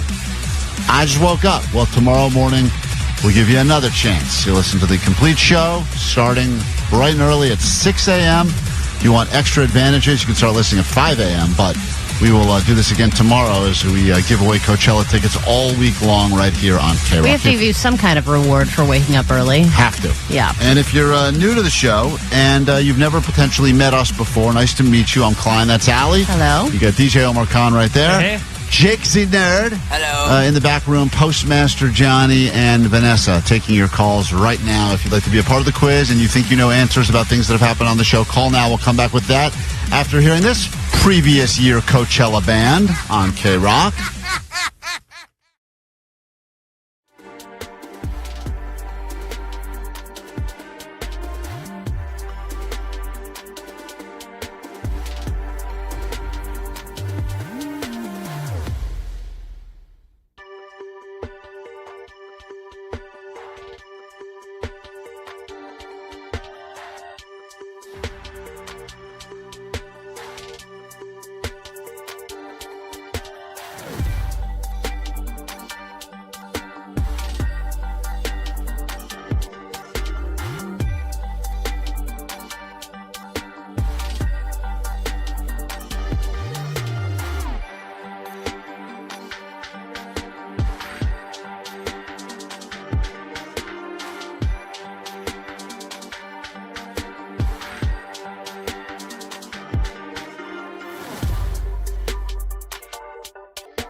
Gorillas. They did Coachella before. You'll get to go this year. I just read an article that said Coachella this year, finally, The Rock is back. More guitars than ever before. And between Green Day, they just added Weezer to the lineup and so many other bands that will be there. We'd love to get you to the desert because why the hell not? It's for free, Coachella.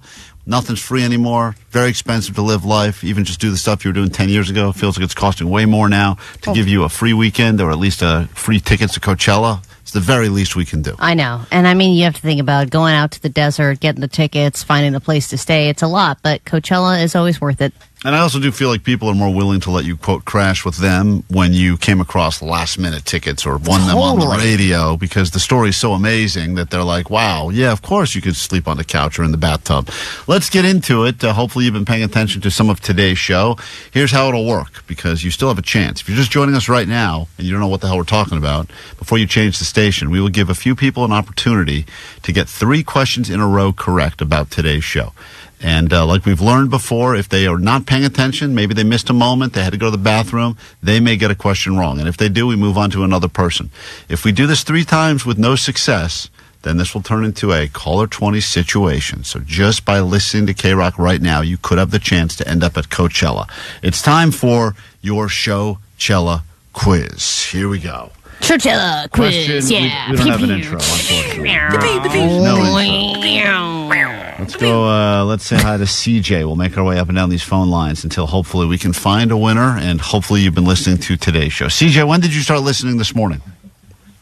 I started listening at 5 in the morning. Goddamn. Sorry about that.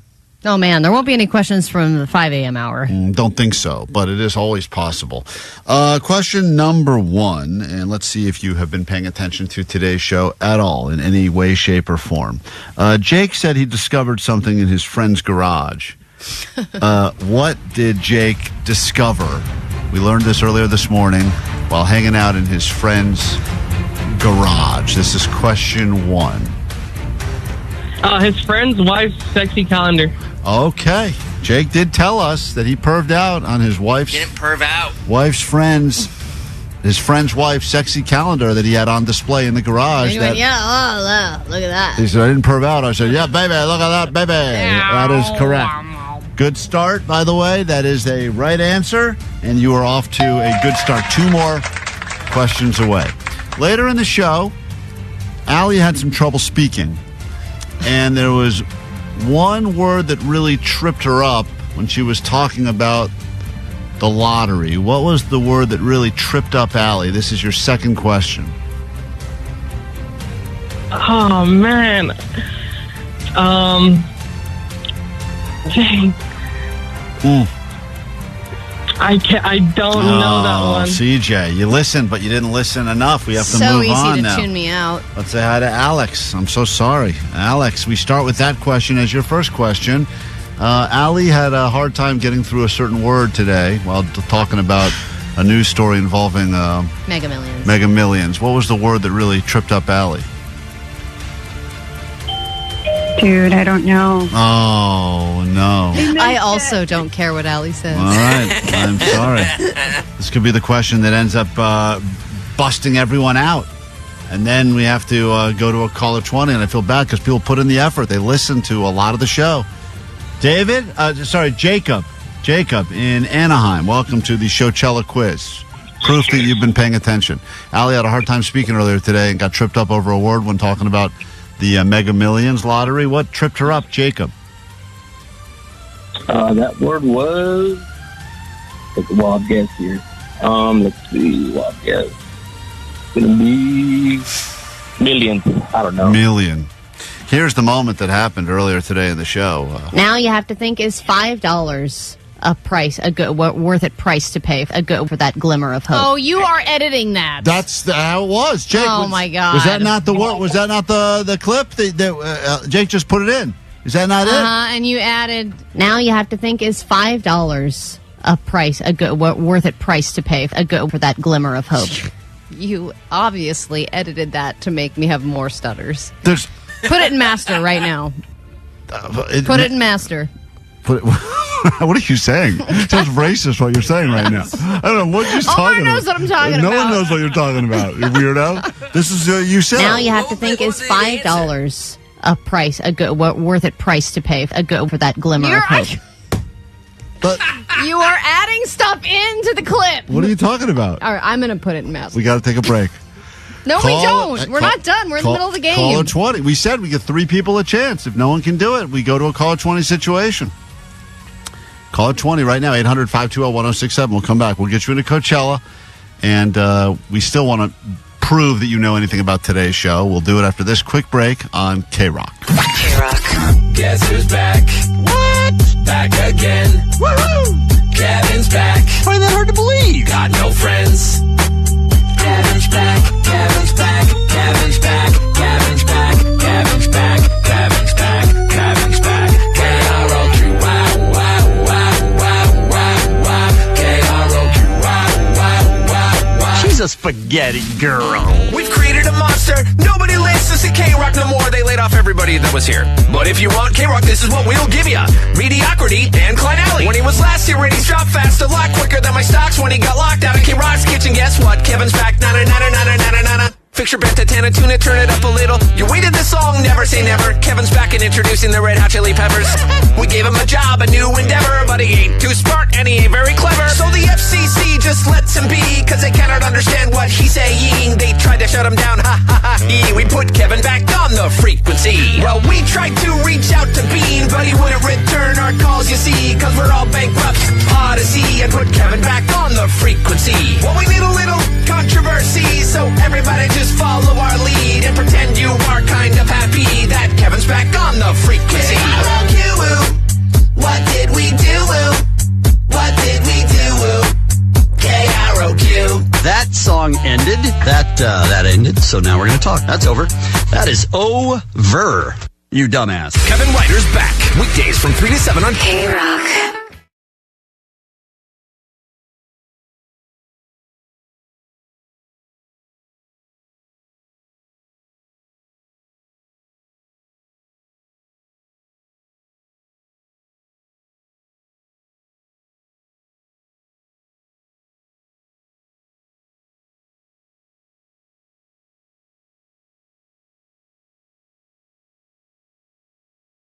Show. Get you into some Imagine Dragons. They just added another show at the Hollywood Bowl. That's coming up in a moment. But right now, let's talk about summer 2024. Feel them tropical vibes, Allie. Yeah, man. That's right. Will this be the only summer music we have? That's all we got.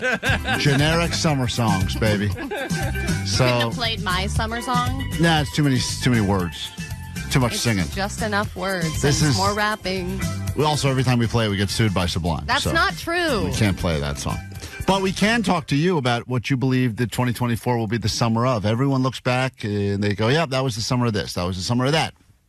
That was the summer of civil unrest, huh? Remember the summer of civil unrest? That and was then fun. The summer of schlub, and then there was the summer of rob, because everybody was robbing everybody. Yeah, that'll probably continue, though. I don't think that's going to stop anytime soon. Mm-hmm. But summer schlub was kind of cool, because that was where everyone was like, we can just go out being all sloppy, and that's in style. Yeah, hot girl summer was a rough one for me. Hot girl summer was Allie's 9/11. She will never forget. And she had to hide for 3 months inside during hot girl summer. But now we have to predict what the next summer is going to be. Let me say hi to Sierra. We'll take these calls. We all have our own predictions as well. And if anyone actually turns out to be right at the end of this whole thing, we'll give you something probably. Sierra, what's up? Hey, what's up? What will So, 2024 honestly, be? I think it's going to be the summer of stoned. Everyone's not really drinking alcohol. They're all kind of quitting this year for whatever reason, but everyone's still picking up a pipe, smoking a joint. That's so true. And I also think it's going to be like a summer of microdosing, where people are going to be taking those like mushroom pills and stuff like that. They're going to be doing other things to feel Go ahead. No one help her. Go ahead. Hold on. I'm going to work this out. I think someone's macro dosing right now. If only you could expand your mind to think about what you're going to say. There, exactly. Yeah, what are you going to say? People are going to do what? People are going to do other things in order to feel altered. That's the word I was looking for. Jesus Christ. That was way easier than that was not even a big word. You couldn't come up with altered? On an alternative music station that we're currently on? All right, yeah, I think that's an interesting early call because I do think people are, and I think it's quote, cheaper. Micro-dosing a lot and doing functional mushrooms. Mm-hmm. That'll be happening a lot more and summer is the best season for that, I think. Totally. Because people are kicking back more. Yeah, you're just laying in a lounge chair in the sun, just microdosing. I just want to say, good. as a PSA, there's a very slippery slope and a fine line between a microdose and an actual dose. Mm-hmm. And don't necessarily believe, because I've now gotten involved in quite a few little chocolate bars where they say like one, and they always have their little guide, which I don't think is scientific, where it's like 1 triangle is micro and 2 triangles is chill and 3 triangles is whoa. You know, or they always do those. You're like, what does this mean? Yeah, it's always this like, 1 is this, 2 is this, 3 is question mark, question mark, question mark. Well, and they always say like certain dosage on like food, but it's very inaccurate. Of when they've course. actually done tests on them. Yeah. Like they say something has 5 or 10 milligrams, and it could be that, or it could be way more. You don't know. You don't know, but that's an interesting early pick. I like that. Hey, Dylan on KROQ this morning. Summer of what? 2024 summer is officially here. We're a month away now from 4th of July. So what do you got? I think it's going to be the summer of FOMO. You know what FOMO is? Fear of missing out. Yes, thank you. We all What know is what FOMO again? is, but why will this be the summer? Why will this be the summer of that though? Meme stocks are going crazy, man. FFIE for the win, man. Dave Portnoy. Yeah, you Rowan know, Kitty. Come on, man. I did see that, by the way, and the GameStop went up again. The guy, Rowan Kitty, bought like another 200 million shares of it or something like that. So there is going to be a lot of I hear what he's saying. I did have some FOMO for that as well because I go, man, I should have gotten involved when I was first going to get be involved. like money-related FOMO? I mean, all sorts of related. But I think summer always is that because summer is the time when everyone seems to be posting on their story like on a vacation, somewhere fun, somewhere tropical, at a festival, and if you're just scrolling that and not doing it, I guess there is that feeling of like, man, I wish I was. I don't even think I want to ever be there.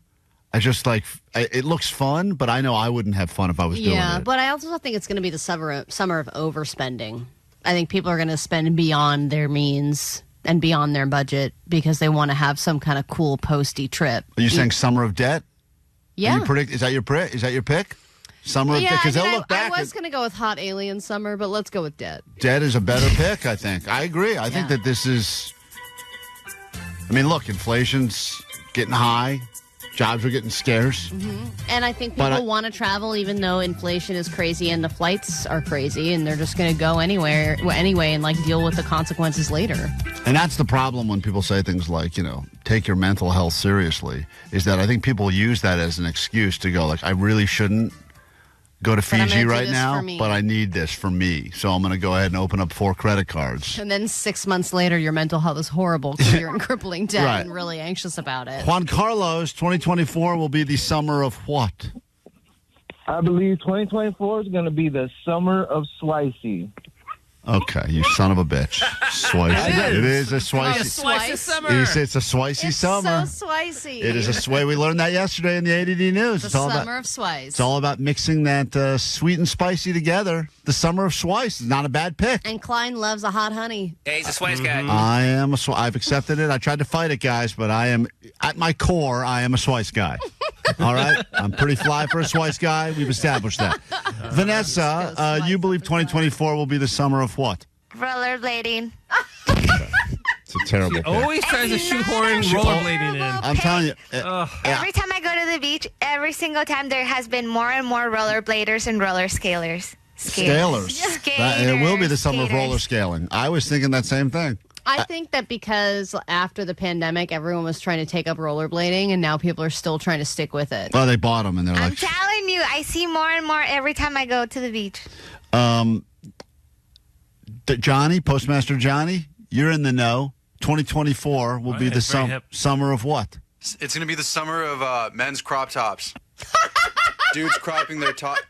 What you laughing at so hard I for? love that. It's just so specific. Oh, hell yeah. Johnny's convinced. I was trying on a shirt Does he the other have day. one? Yeah, he wears them now. And I was trying on a shirt He the other does? day. He goes, dude, you got to cut. He tried to convince me to cut the T-shirt I was wearing into a belly shirt. Oh, and my I God. said, You should have done it. I said, Johnny, what the hell are you talking about? He goes, dude, you look like such a square in that dumb long shirt. You got to cut that thing. And I go, cut it to where? And he showed me like just above my belly button. I said, Johnny, have you seen my body, my middle section? It's probably cooler when dads do it, dude. You probably probably No, like stuff off good. way. Yeah, But Johnny's shirts are getting shorter and shorter. his shirts are getting short. I just thought he was trying to figure out how to do laundry for the first I time. thought he was just too tall and was buying the wrong size shirt. Yeah, Well, that's true too. It's like a lot of the shirts I have thrift, they're like really short. They only make clothes for like small European men. It's like big 6'4" dudes like me never have a chance with cool clothes.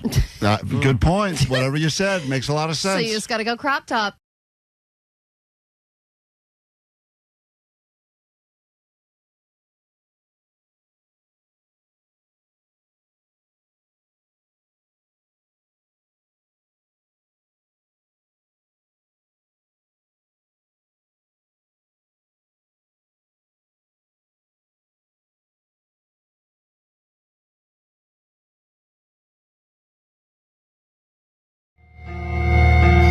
Nineteen disappointed people, many others that gave us a lot of their morning, and here we are at just before 9:30. And Jamie in Simi Valley is caller 20, so legally, contractually, we will be giving you Coachella tickets regardless. But just out of curiosity, how much of today's show did you listen to?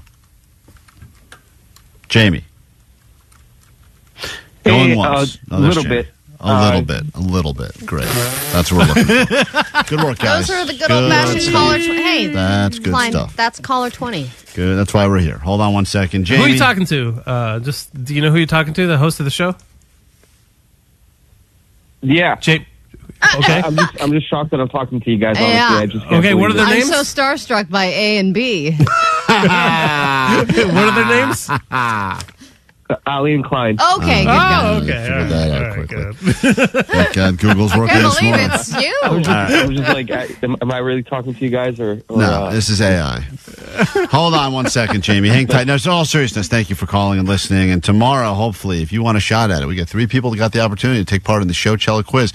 Listen for the complete show questions at 9 o'clock about things that happen on the show. If you answer 3 in a row right, you're going to Coachella, or you just got to wait around for everyone else to fail and then be like Jamie, call us at the right time, and hopefully you end up in the desert this weekend with Green Day and Weezer, Lady Gaga. So many others were added. So hold on one second. Jamie, thank you for listening for a little of the show.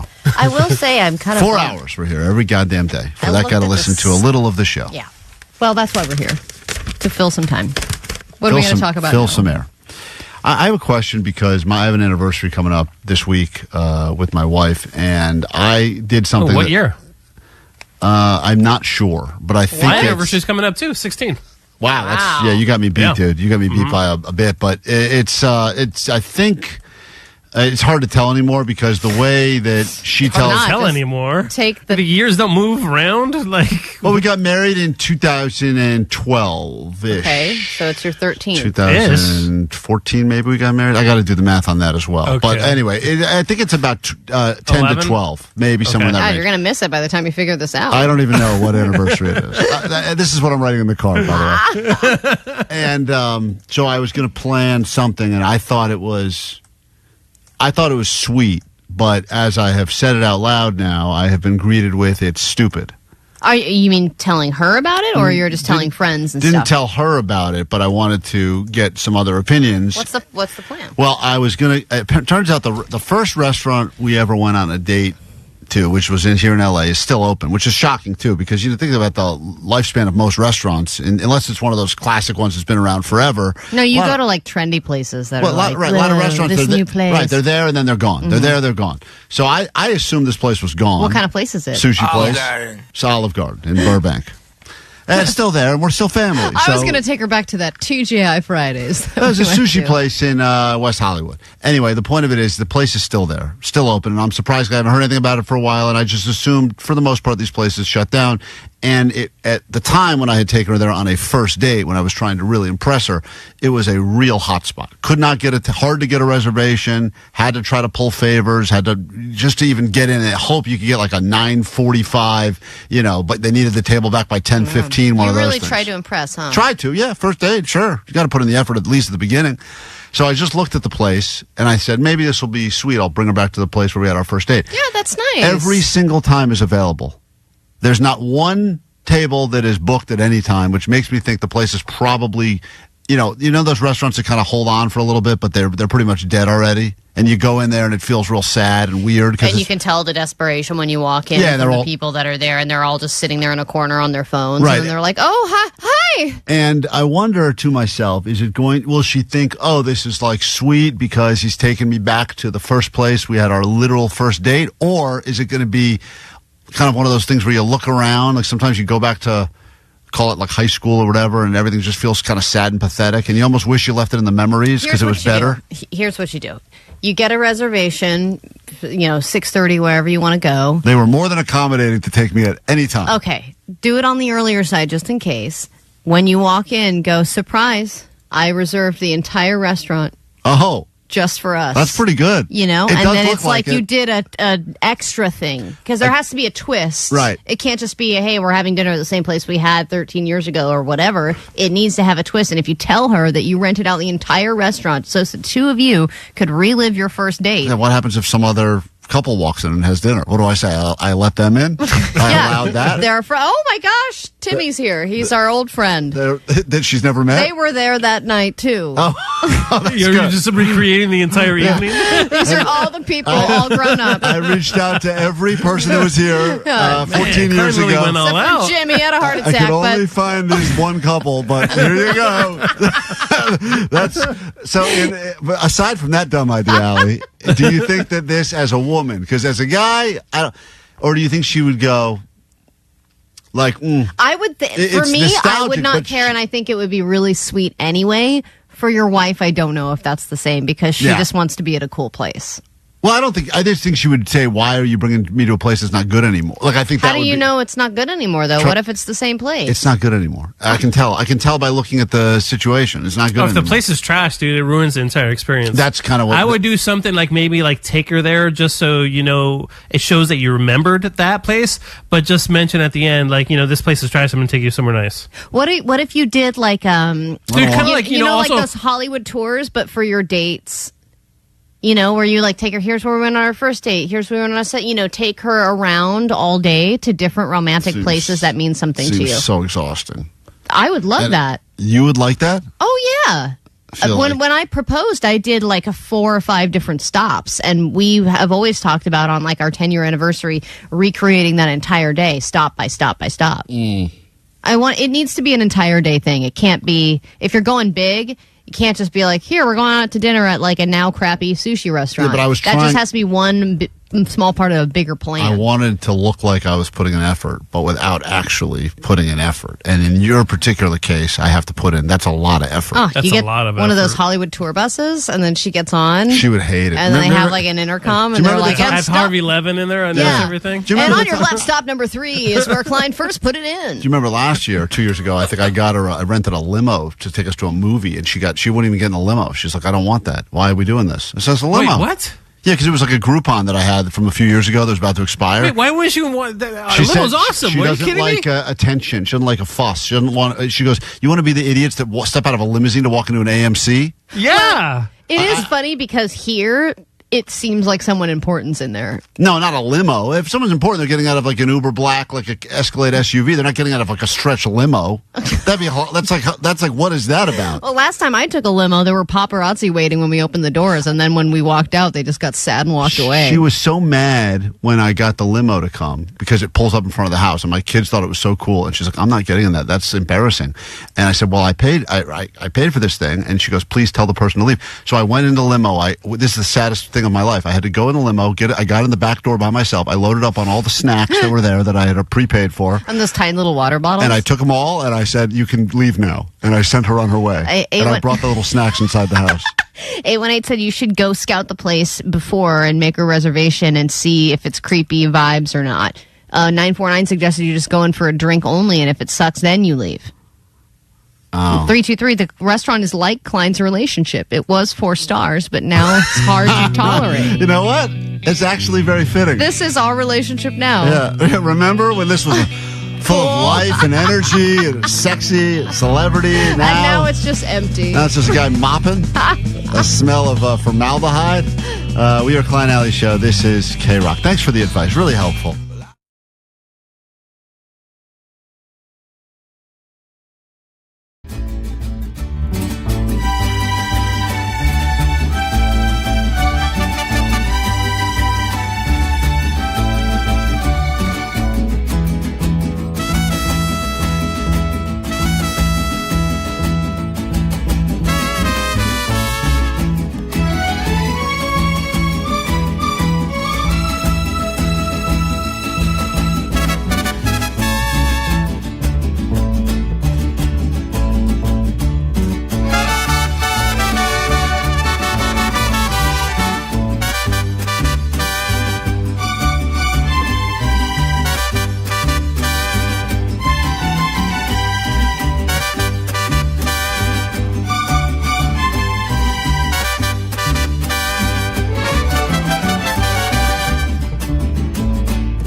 K-Rock, we are Klein Alley's show. Vanessa, I know there's something we were supposed to give away today we didn't give away. Did we give away the tickets to see the Anaheim Ducks? Did we give away Tom Segura? I know we gave away some stuff earlier. I know we gave away Ducks. All right, if you'd like to go see Tom Segura, why wouldn't you? Dude's hilarious. Tons of Netflix specials and friend of the show, although I don't know if he's been in here in a long time. But Tom Segura, tickets, Pasadena Civic Auditorium on November 20th. Give us a call right now. We'll give those to you as we get out of here at 800-520-1067.